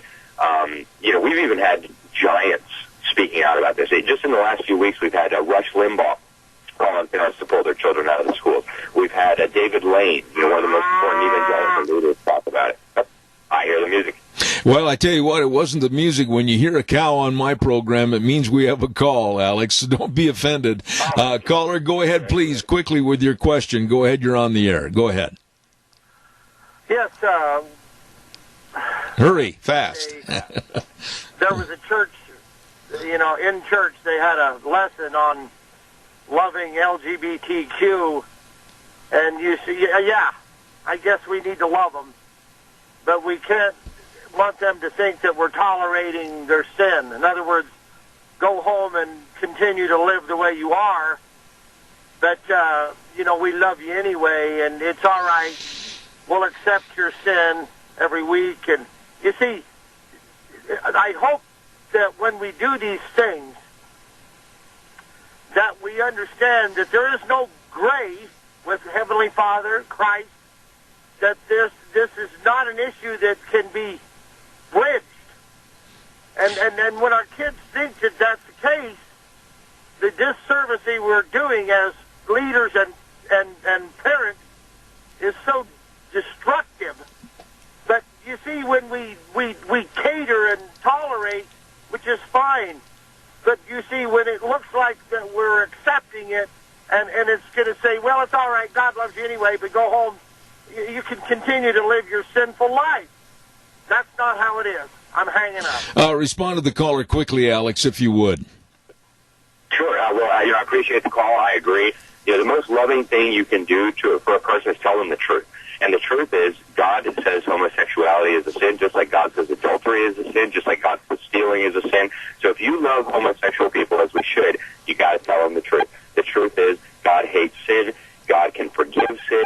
You need to know that. But under no circumstances should we tell people that they're fine in their sin. That's hateful, right? That is absolutely hate speech to tell somebody to go continue sinning and that God loves you anyway and all that. That's not true. And God actually says in the Bible, if you don't warn people, then the blood is on your hands. That's right. If you do warn people, then it's on theirs. So we do need to tell people the truth. We do need to be loving, but we also, and part of being loving is to tell the truth. All right, let's talk a little bit quickly, and I'm almost out of time. I got about 3 minutes left. Next Tuesday, November 19th at 7 p.m., College of Southern Idaho, Taylor Building, room 276 in Twin Falls. Tell us about what people can expect for that night. Well, I will basically break down the public education system, where it came from, what it's doing today, where it's going. We're moving to a global education system, the threat that this poses to our republic, our churches, our freedoms, and finally, solutions, right? So I'll tell people what the Bible says about education. I'll tell people what I think we need to be doing here. And finally, I'll close with asking people to please get involved in this fight. You can go to right now, you can go to thenewamerican.com/rescuing our children, get a copy of our special report in the New American magazine outlining these problems. We're trying to start a national movement to rescue our kids and thereby rescue our nation. So I do hope people will come out. You'll have more proof than you can possibly handle. You might want to, record it and watch it again in slow motion. But I think this is the most important issue of our times. If we don't deal with the crisis in education, it's all over. If we do, we can have another, amazing period in American history where we can be prosperous and peaceful and free once again. So the choice is ours, but we've got to get involved. Nobody's going to come and save us. Alex, Alex, before I let you go, and I know this might be off the track a little bit, but I've got to ask you, your concerns about this next election. I mean, we're seeing partisan politics, very hateful partisan politics in a revenging type atmosphere going on right now this morning. The left hates Donald Trump. They hate everything about him. They're going to do everything they can, legal or illegal, to try to make sure they thwart his reelection this next year. What are your thoughts about 2020, and how concerned are you? I'm very concerned. I think what we're watching now is the implosion of our society, the implosion of our civilization, and I hope this will serve as a lesson to people. Realize how close we are to flying over the cliff, and there will be no return from that. So just watch what's happening in the election and realize that within a few years, we may start losing every national election if we don't get involved in this fight. I'm very, very concerned. It's true the other side is going to try to stuff the ballot boxes. They will do anything up to and including a coup d'etat to remove this president. But it's not because they hate him. It's because they hate you, and they hate America, and they hate the church. They hate all of us. We need to get involved. Educating our children is the place to start. Alex Newman, and I'm going to ask you this, Alex. We've never met, never talked before, but I'm going to ask you if we can please stay in touch somewhat, even over and above your coming here next week on the 19th. I want you to come back as a guest on my program in the future. Thank you so much. I'd love to. Thank you so much. Really appreciate it, and God bless. Thank you, sir. Alex Newman, and he's going to be speaking at the College of Southern Idaho this next Tuesday, November 19th at 7 p.m. at the Taylor Building, and I really urge people to be in attendance. The topic is called Rescuing Our Children and Our Nation. Absolutely. I'm going to put that down as a priority and keep reminding you of that every day. Oh, my, we've got to get a weather forecast on here right now, and yours truly, normally late, and I am.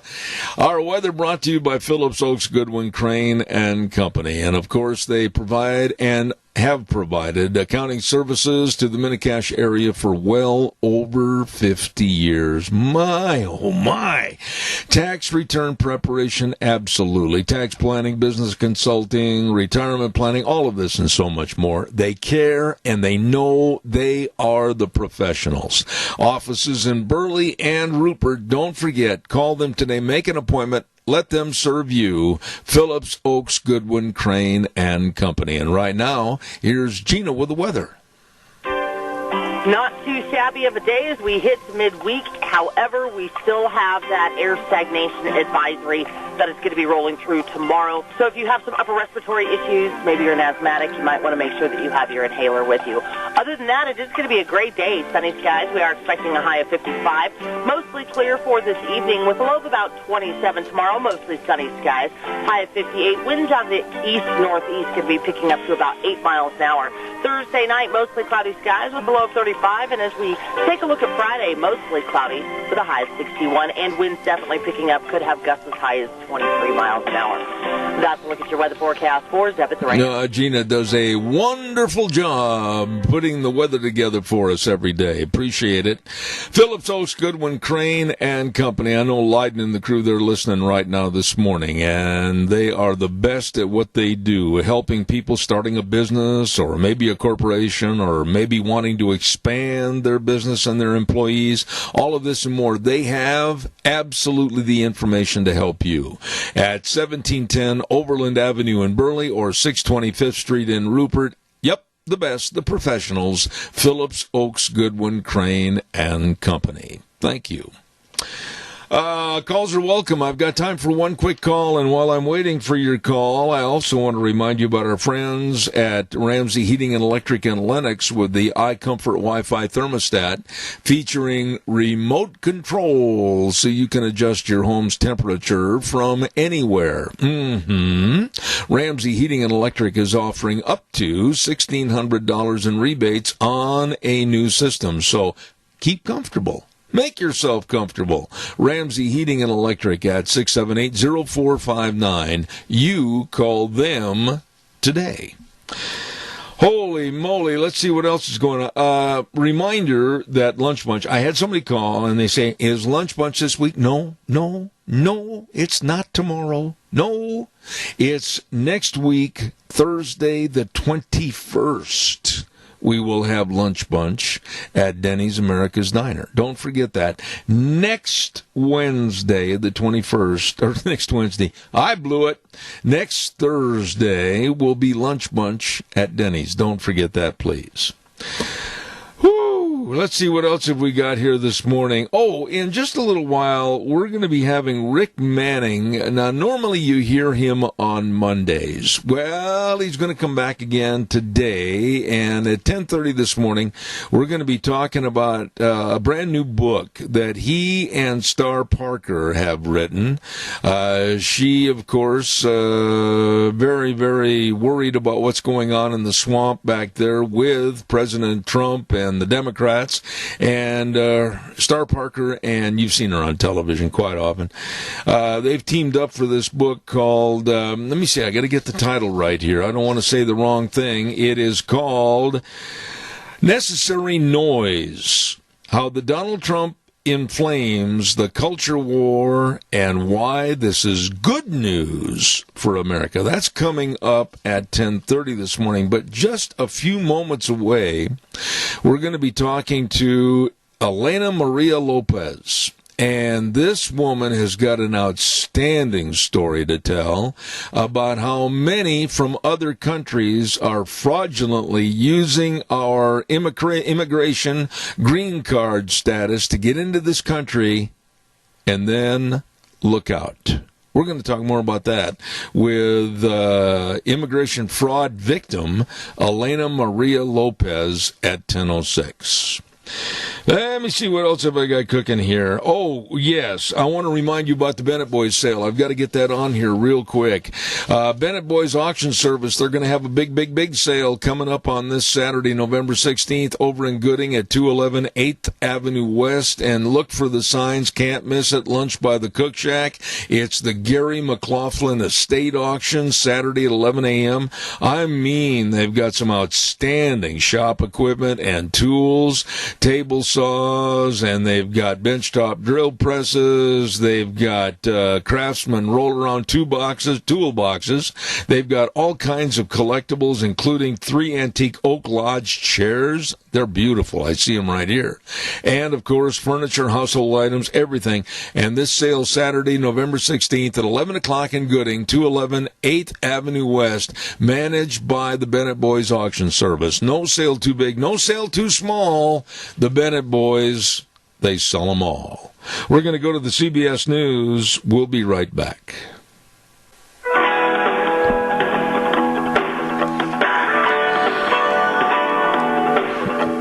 Wow, beautiful, beautiful day for November on this Wednesday, November 13th. Zeb at the Ranch, hour number 3. Thanks for joining us. And, of course, brought to you by our major sponsor, your Magic Valley Les Schwab Tire Centers. All 7 locations serving you with the best of tires for whatever the winter weather throws at you. You stop in and see them today. And don't forget, too, Burley Physical Therapy and Rehabilitation at 1263 Bennett Avenue, Suite 2 in Burley, helping you get back to being you.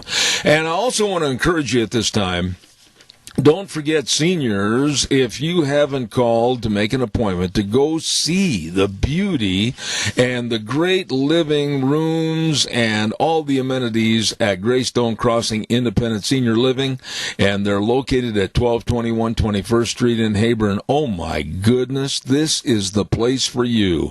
I mean, your housekeeping, 3 meals a day, snacks, local transportation. My goodness, you better call Matt and Kelly Wiggins today and ask for a time to come by and see this beautiful facility, Greystone Crossing Independent Senior Living. The number 650-4979. I'll say it again, 650-4979. You give Greystone Crossing a call today. Right now, let's go to the phone line.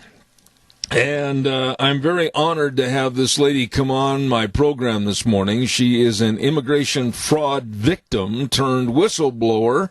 And I say good morning to Elena Maria Lopez. How are you?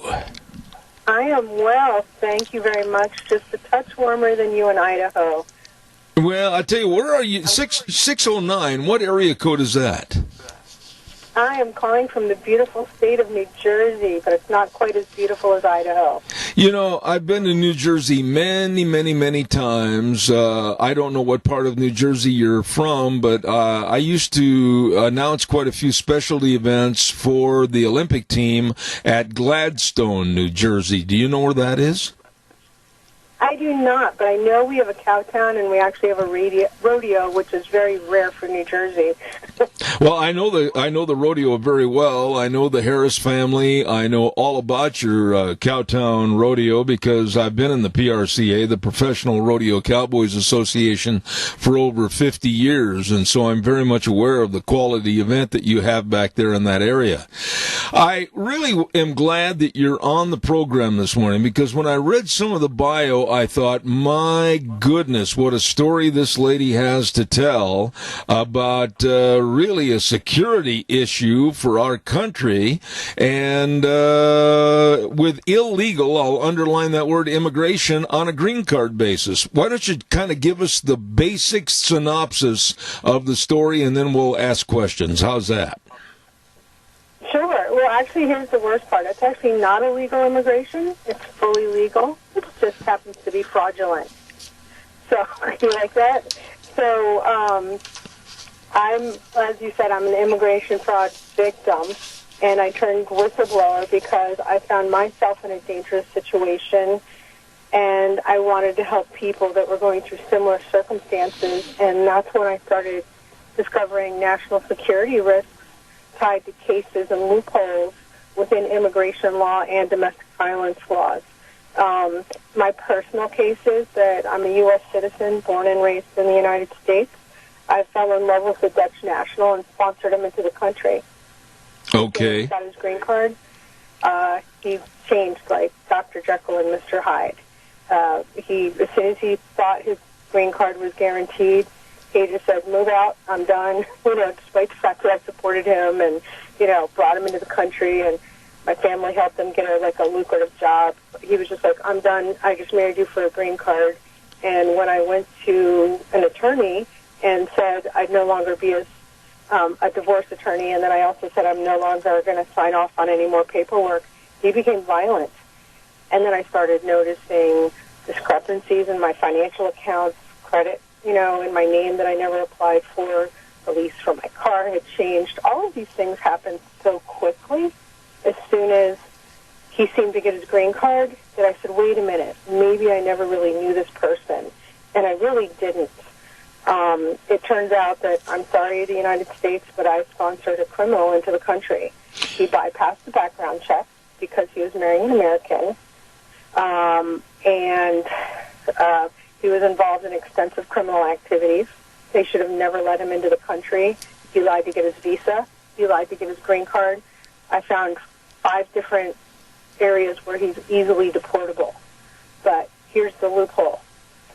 And by the way, I documented all of this with a retired FBI agent.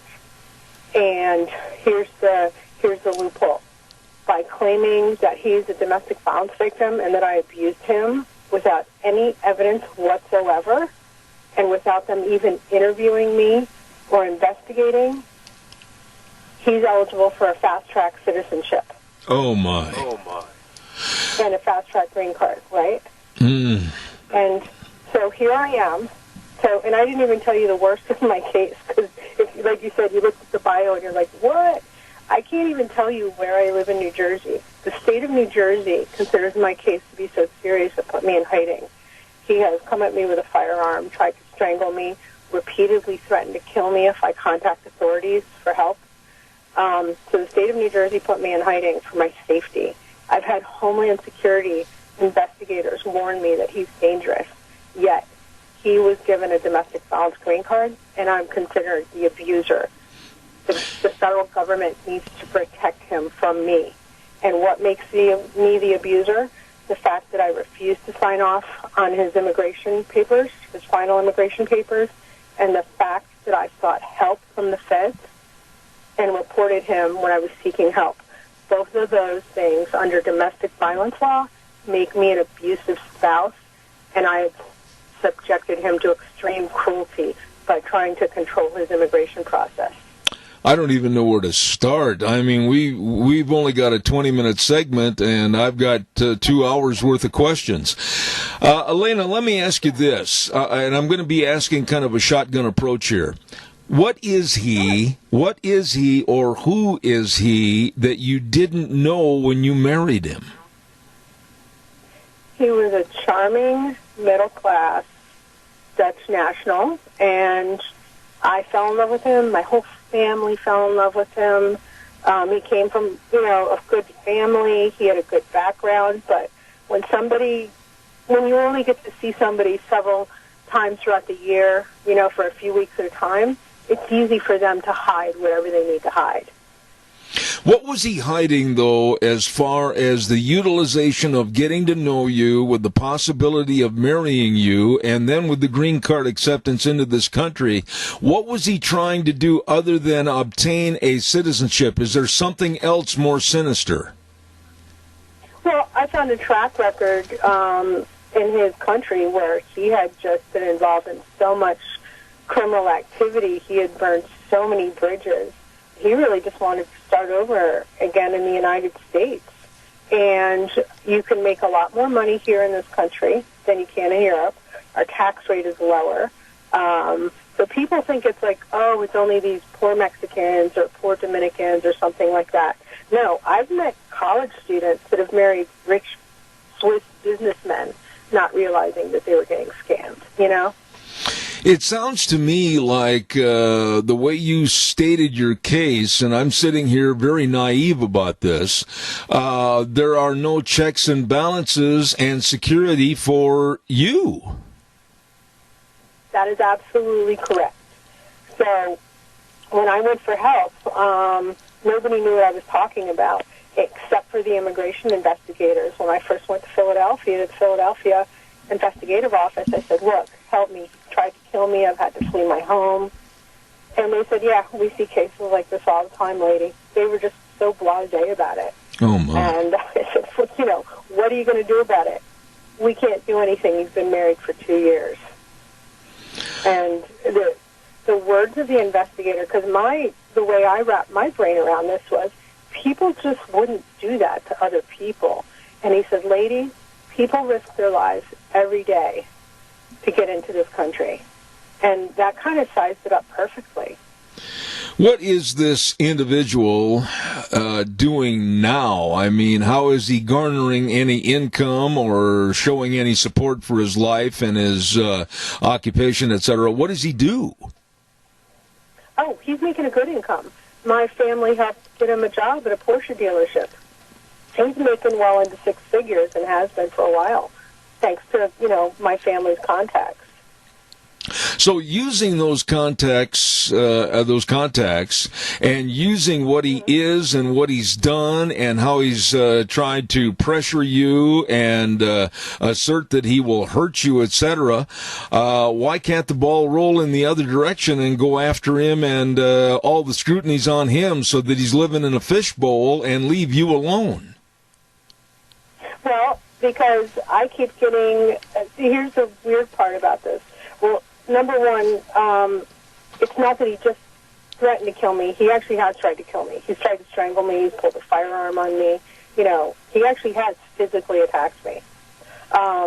Number two, once he claims that he's a domestic violence victim, it's all hands off. He gets a special protected green card issued by social workers where their attitude is protect this person, this foreign national at all costs. So I have one division of the Department of Homeland Security trying to deport him and warn me, and then I have another division saying, but he's a domestic violence victim. You can't touch him. We need to protect him. And that's where the dysfunction is. Okay, so here we are with Elena Maria Lopez's problem, a huge problem and a safety problem. But now, this isn't just one story. I mean, there's a lot of others in the same shape, are there not? Correct. It just so happens that I'm the first person to ever speak up on this issue. So when I wake up, we had talked about, I'm from New Jersey, where, I'm sandwiched between New York and Philadelphia. We have a lot of incoming foreigners, whether they're legal, illegal, temporary, and therefore the marriage fraud rates are high. And, you can say that in any of the key areas of the country. So I started helping other victims and collecting other cases, and I started finding other horror stories. And that's how I literally tripped over the national security cases. So what's happening is, most people don't understand this, but if you claim that you're a domestic violence victim or even a crime victim, I'm walking down the street, somebody stole my purse, okay?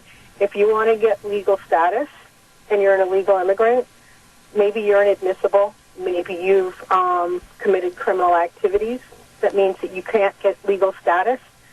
You claim to be a crime victim or an abuse victim, and you can get a special green card that basically waives all of your criminal activities and admissibilities. And that's a problem. Because what's happening is that you have people coming in getting fast-track citizenship this way, and then they start marrying active military with high-level security clearances and living on U.S. bases. And those are the cluster of cases I discovered. And the FBI reached out to me about those cases. They were so disturbed. In other words, I visited the White House and briefed White House staff on those cases, as well as the loopholes. But those cases continue to grow. It sounds to me, with a very uneducated opinion on this, because I really haven't studied this issue, but it sounds to me like just another chink in the armor, if you will, of allowing immigrants into this country that shouldn't be in this country, and then we may be opening up a Pandora's box of a lot of problems for what they may or may not do to the rest of the citizens of the United States. I mean, in other words, it sounds like we're creating kind of a cancer that's out of control. Oh, that is absolutely true. And by the way, I should also just say I'm a Democrat. I'm Latina, I'm biracial, but in many of the victims that I help are immigrants themselves. Because once they get legal status, they might be naturalized U.S. citizens, they can be targeted and are just as easily targeted. So what we're doing is we're just giving fast green cards to anybody without the proper process or vetting, and that's what's disturbing. And you're right, that is dangerous, and that's where the national, certain countries, and particularly that we consider hostile, know this, and they're using it to embed people here. Otherwise, why the FBI or the White House wouldn't care enough about my individual case. They're like, okay, why should we get involved? But if I was able to put some national security threats in a cluster of cases that all fit this to the T, that look exactly the same, that's disturbing. And that's why they would say, Elena, come on in, we need to see these cases now. So basically, Elena, right now, and I don't want to make any supposition on this, correct me please, I'd appreciate it. Basically, you are living in a world of fear and basically living in a world of secrecy about where you live and reside because you fear this individual, and this individual has all the rights afforded to any American citizen, but basically you've kind of lost yours. Absolutely, and I'm a U.S. citizen, and I was forced into hiding, and I haven't been involved in any criminal activity. The U.S. government has actually favored the foreign criminal, and he was a criminal. We documented that he was involved in extensive criminal activities. Elena, we have All of this is because domestic violence law protects him. Right. We have a caller with a question for you, so caller, quickly, please speak up, and you're on the air. Go ahead, please. Forgive me, I'm very busy, and I don't know if you've covered this or not, but the case of Ilhan Omar and what she has done, I don't know if you've talked about it, but I'll hang up.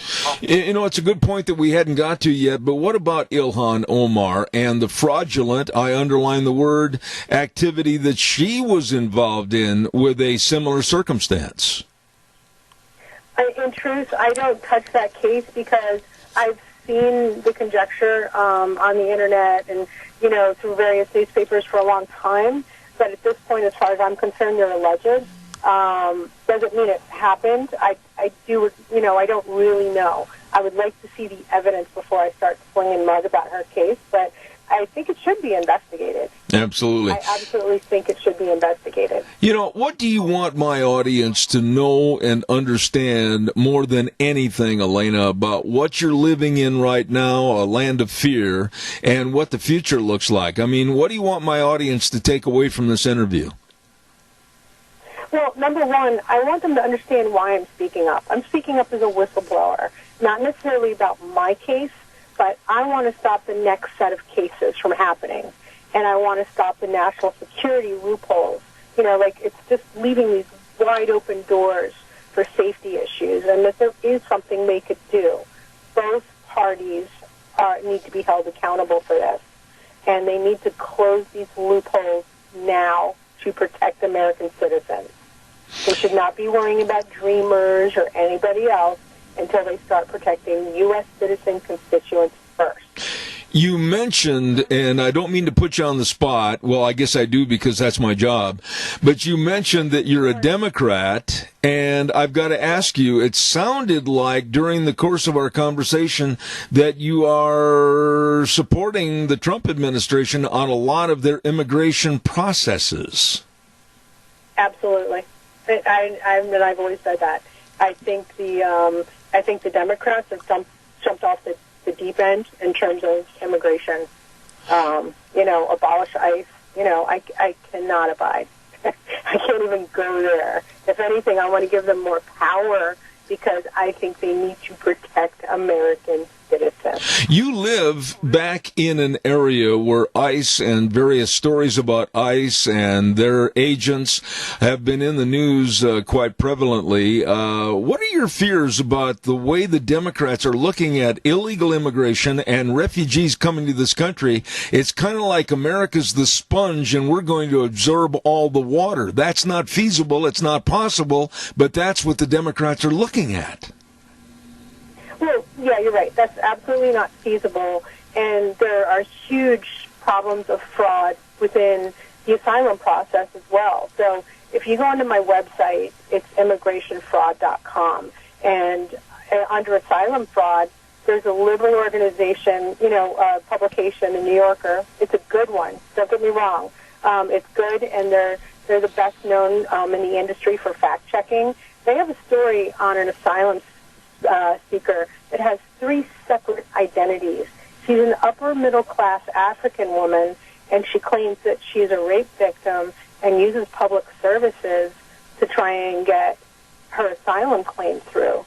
She has coaches to tell her what the story needs to be so that it fits up with the region that she's talking about within Africa. I mean, that's just, there's no reason that kind of stuff should be going on.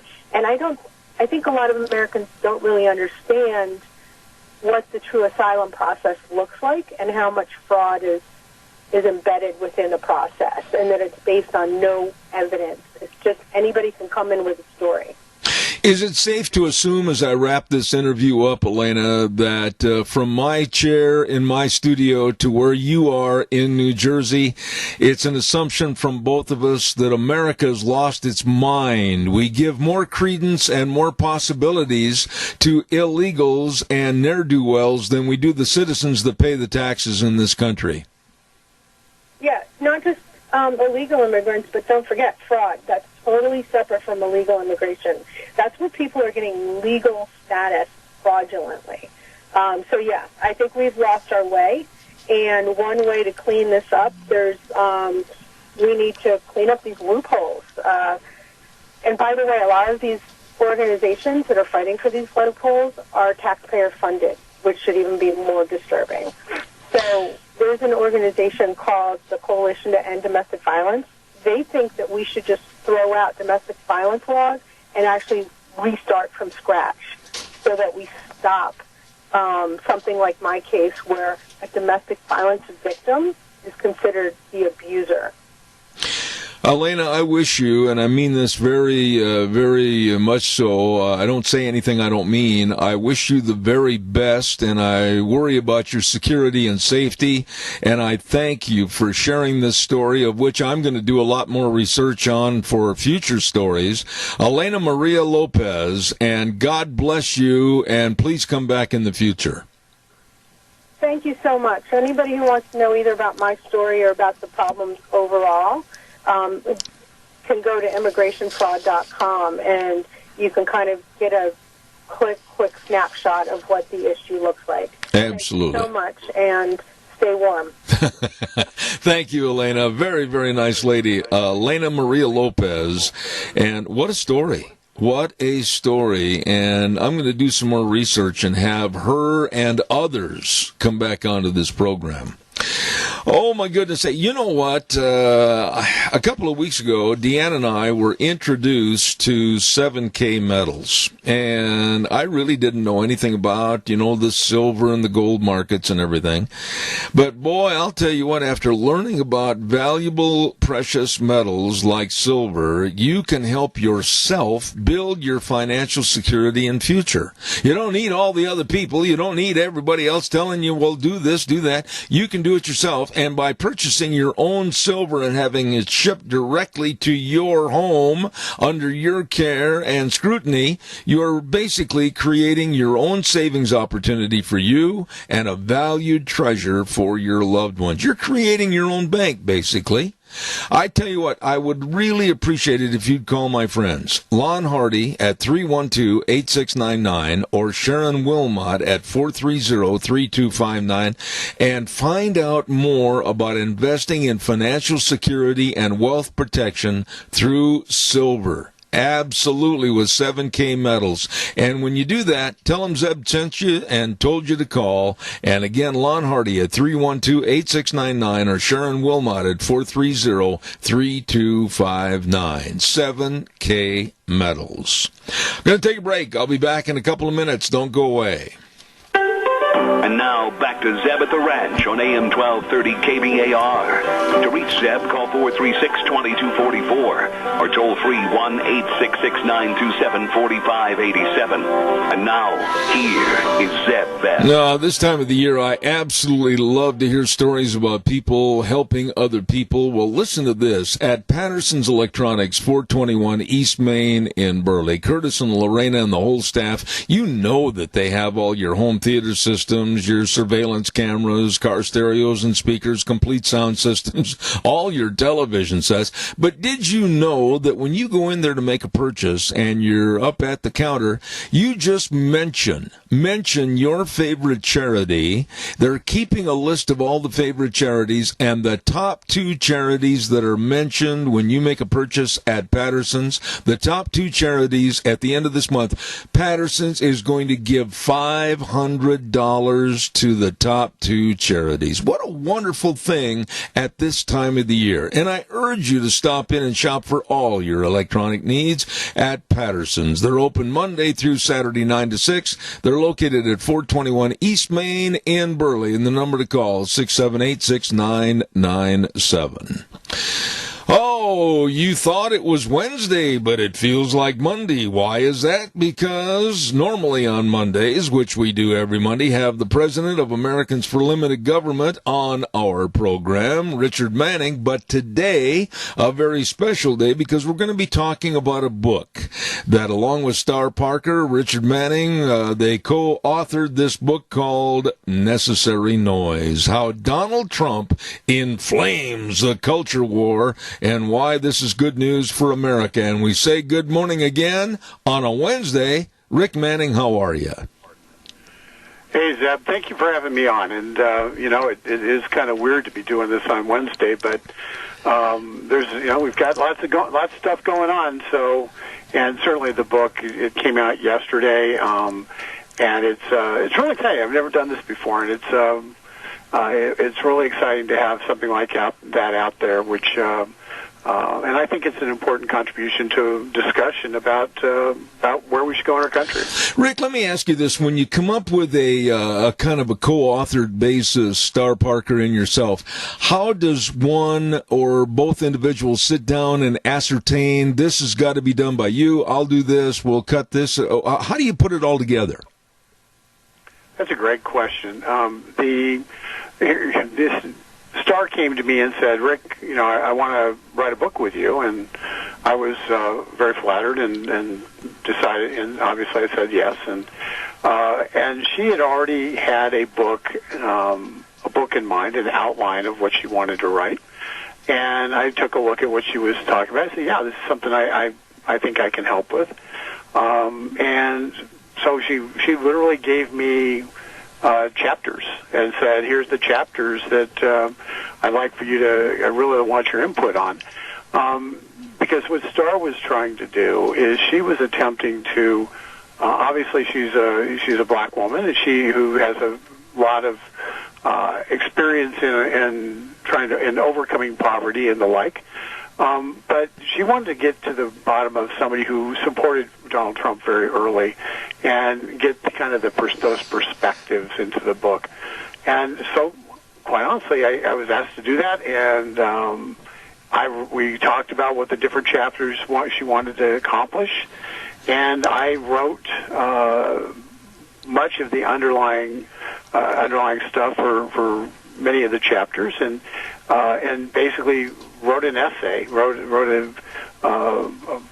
an essay that laid out the points, made the case in each of those areas, and then Star took a look at it and said, I think it needs to go this direction, it needs to go that direction, and I took it a different direction if needed. And then she took it and she refashioned it to being from her, kind of in her voice, and not kind of in her voice. And that's how we ended up with the book. It was, so I laid down, it's kind of like I laid down some initial tracks, and then she came in and made them her own. Let me ask you this question then. When you're sitting there trying to discern what the chapters in the verse will be, what kind of topics are addressed in this book that you could relate to us this morning?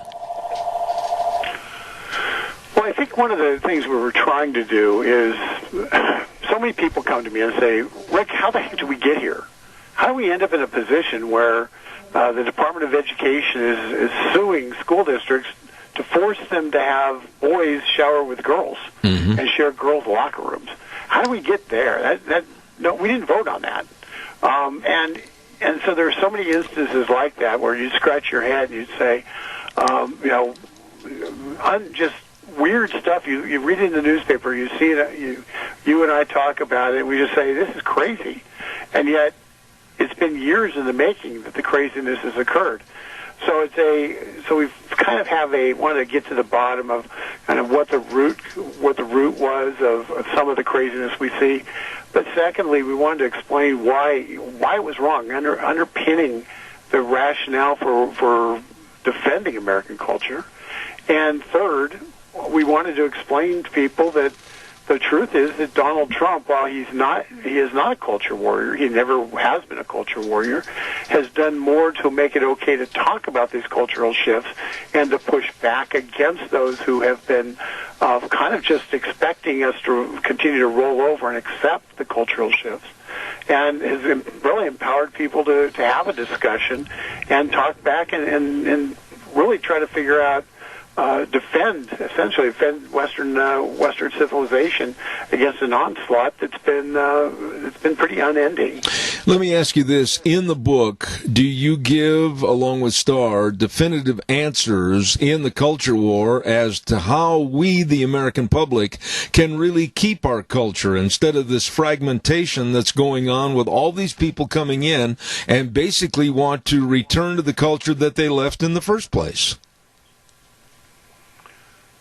I wouldn't say that there's if you sat there and you go to the end of each chapter, there's, do this, this, and this, and all will be well with the world. It does provide some specific ideas in terms of things that can be done and should be done.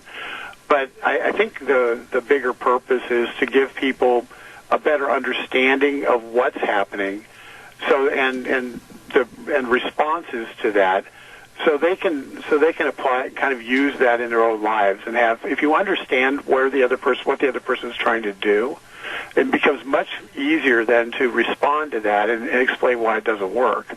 The problem we've had in a lot of respects in terms of dealing with the culture war is the things that the left has been trying to do has been so foreign in terms of our basic upbringing and thinking that we're not on the same planet, and so we don't have a capacity to actually deal with it and talk about it because we don't have the same baseline understandings.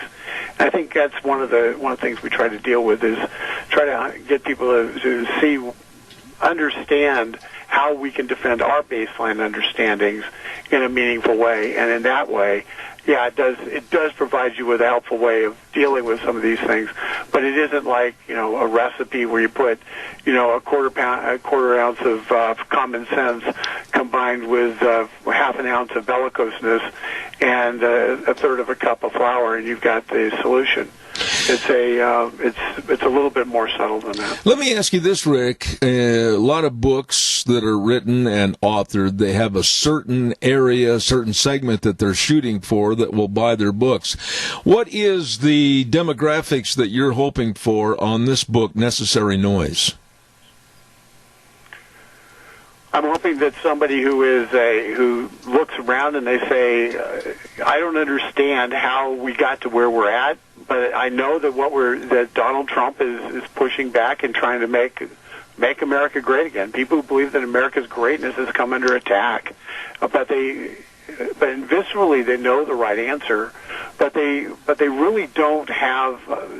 This attempts to equip them with the capacity to talk about it in a meaningful way. And so we're at Thanksgiving dinner, and your nephew's sitting there saying something that they learned at University of Idaho. You sit there and you say, well, have you ever thought of you're able to at least have a conversation that hopefully doesn't end up in yelling, and hopefully sends the nephew back to University of Idaho with a better sense of what America is about, rather than the force feeding they've been getting through the public education system. And I don't mean to pick on University of Idaho. That's just a absolutely school reference. The title, I've got to ask you about that. I find it very intriguing. I think I understand why you use that verbiage, necessary noise, but I'd like you to explain why you and Starr came up with that as the ultimate title. Yeah, it was completely Starr's title. It was she believed very intently that what Donald Trump is doing, while it makes us uncomfortable, it's absolutely necessary, because we've been dealing with the comfort zone for too long, and the comfort zone keeps moving further and further away from American exceptionalism. And so Donald Trump, through his political incorrectness, through his willingness to take on the establishment and what they would allow us to say or not say, has created a conversation, has created a necessary back and forth, rather than the almost quiet acquiescence to the destruction of America.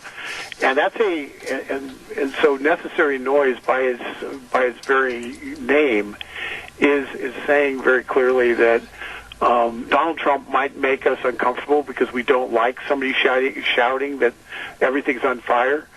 But we're really happy when we discover that everything is on fire, and thank God for the person who shouted fire.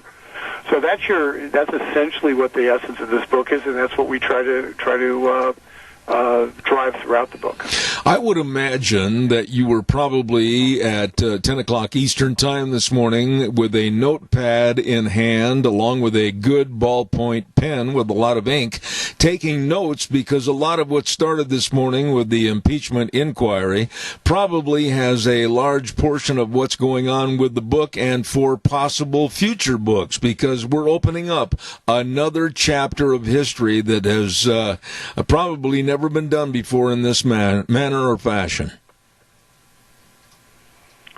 Well, anybody who's watched the impeachment hearing so far is abundantly clear that everything that the Democrats are throwing out. There's nothing there. Yeah. It's an absolute nothing burger. Here's what their case is right now. Their case is some Foreign Service diplomats who all get around and sit around together and they say, oh, this is how we're going to reconstruct the world. Didn't like it because Donald Trump doesn't agree with their opinion. And as a result, and because Donald Trump doesn't trust them, he goes and he gets other people to go who he does trust to go find out what's really going on. So they've been cut out of the loop. So a bunch of self-important, pompous Ivy Leaguers are getting together with a pencil neck from Glendale, California, and saying, gee whiz, we don't like Donald Trump because he's not listening to us. He's not doing what we say when we say it now and as fast as we'd like him to. So we're going to impeach him. That's the entirety of their case.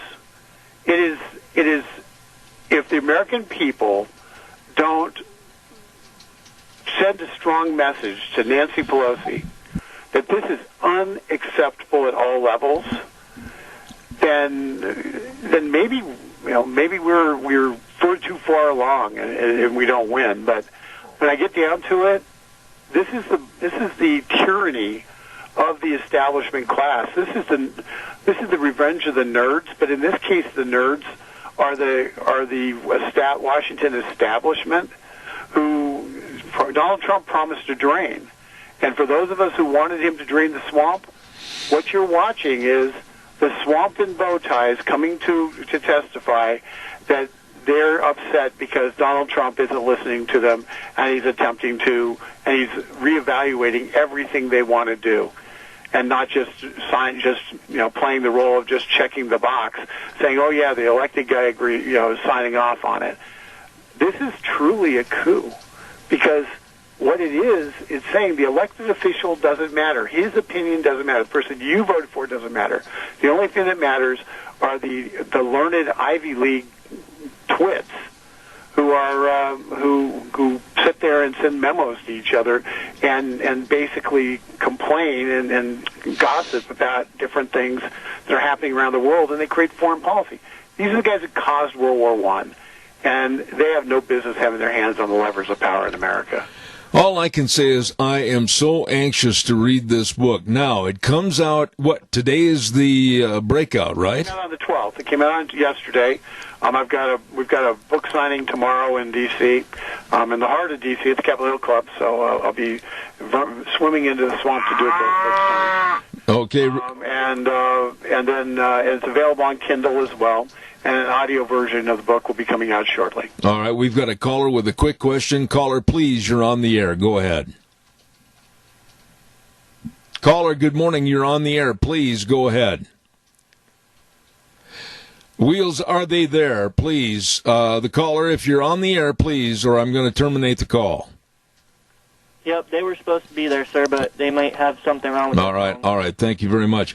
Rick, anything that you do I know is first class, and you've been on my radio program for a long time representing Americans for Limited Government, and I absolutely cherish all of your thoughts and your visits on our program. But this book sounds to me, along with Star Parker, this is a must-get for anyone that's really concerned, and we all should be, about our culture and how it's being destroyed in America. And I really want to compliment you. The book is called Necessary Noise, How Donald Trump Inflames the Culture War and Why This is Good News for America. Rick Manning, any final thoughts before I let you go? Well, first of all, if anybody wants to, easy way to get to the Amazon page, and you can read the foreword and, before you make a decision on the book, but go to rickmanning.com. I bought that URL specifically so people could just type in rickmanning.com, go directly to the book, and read the foreword, make your own decision on it. I think it'll be a worthwhile investment. But more importantly, Deb, I really want to commend you and your listeners, because it's an opportunity. You take the time to try to find out what's really going on, and so many people in this life don't do that. They just accept the headlines, and you really get behind the headlines, and your listeners, who obviously none of us exist without people who listen, who pay attention, who subscribe. And they support that by listening, so you can have advertisers. So I really want to commend you all on that. One thing that I think is important from an Idaho perspective is the chairman of the Senate Foreign Relations Committee is from Jim Risch from Idaho, and it befuddles me why he has not brought the people who were involved in who Adam Schiff has basically shunted aside, hasn't had hearings to bring forward the facts of what was happening in the Ukraine in 2016, and with the whole Burisma stuff. That falls within Idaho Senator Jim Risch's jurisdiction as the Senate Foreign Relations Committee chairman. And I would strongly encourage people to urge Mr. Risch to get in the game, because we can't just have stories told from one side and expect that the people are going to get the full story. And it's time for the Senate to start playing the role of the Senate. I would remind your listeners that Sam Ervin was a U.S. Senator from North Carolina who ran the Senate, who was appointed to a joint committee, but he was the Senate Judiciary Committee chairman. And it was primarily a Senate investigation that led to the impeachment of Richard Nixon, and not what happened in the House Intel or House Judiciary Committee. So there's a perfect role for the Senate to play, and I'm hopeful that Senator Risch will begin to start playing it. And I, in turn, will take your encouragement. I will call his office after this program and try to get him on the air and make explanatory reasons why or why not. So I appreciate that, Rick. Very good. Appreciate it. We have I wished I had time. I wished I had. Yeah, I got a call, but I just ran out of time, and I want to say thank you again to a dear friend, as I've said many times, President of Americans for Limited Government, and now co-author of this book, Necessary Noise: How Donald Trump Inflames the Culture War and Why This is Good News for America. Good luck, my friend, and we'll talk to you Monday. Thank you, buddy. All right, take care. I've got to get a copy of that book. And to the caller waiting, I am so sorry, but I am out of time, literally. I want to remind everybody, if you're hungry, I know a great place for you to go. Stop over for lunch today or maybe dinner tonight at Edith's Cafe. Oh, my goodness. They're located. You know where they are. 144 East Highway 81, right across from the Burley Golf Course. My goodness sakes, their menu choices absolutely delicious. Whether you're there for a steak sandwich and regular fry or cheeseburgers, or whether you're there for any kind of a favorite sandwich, and all the desserts, brownies with chocolate icing a la mode, peach cobbler a la mode, oh my goodness sakes. And then they've got dinner specials in the evening, like tonight, tri-tip comes with a roll, salad, and choice of side. All of this at Edith's Cafe, 144 East Highway 81 in Burley. You stop over and enjoy a delicious meal today. Oh, my goodness. Weather forecast brought to you by Scarro's Meats. Don Scarrow and the crew at 331 North Road, Jerome. You can go to their website, scarrowsmeats.com, or give them a call on the landline at 324-7657. Delicious, delicious meats for you, your family, and your friends from Scarro's Meats. And right now, here's Gina with the weather. Not too shabby of a day as we hit midweek. However, we still have that air stagnation advisory that is going to be rolling through tomorrow. So if you have some upper respiratory issues, maybe you're an asthmatic, you might want to make sure that you have your inhaler with you. Other than that, it is going to be a great day. Sunny skies. We are expecting a high of 55. Mostly clear for this evening with a low of about 27 tomorrow. Mostly sunny skies. High of 58. Winds out of the east-northeast could be picking up to about 8 miles an hour. Thursday night, mostly cloudy skies with a low of 35. And as we take a look at Friday, mostly cloudy with a high of 61. And winds definitely picking up. Could have gusts as high as 23 miles an hour. That's a look at your weather forecast for Zebit the Rain. Gina, thank you. And the weather brought to you this hour by Don Scarrow and the excellent staff at Scarrow's Meats. Boy, I'm talking all the bacons and the sausages and the tri-tips and, of course, the bratwurst, everything. It's delicious. Scarrow's Meats, 331 North Road, Jerome. Changing the way we eat. Yep, one delicious bite at a time.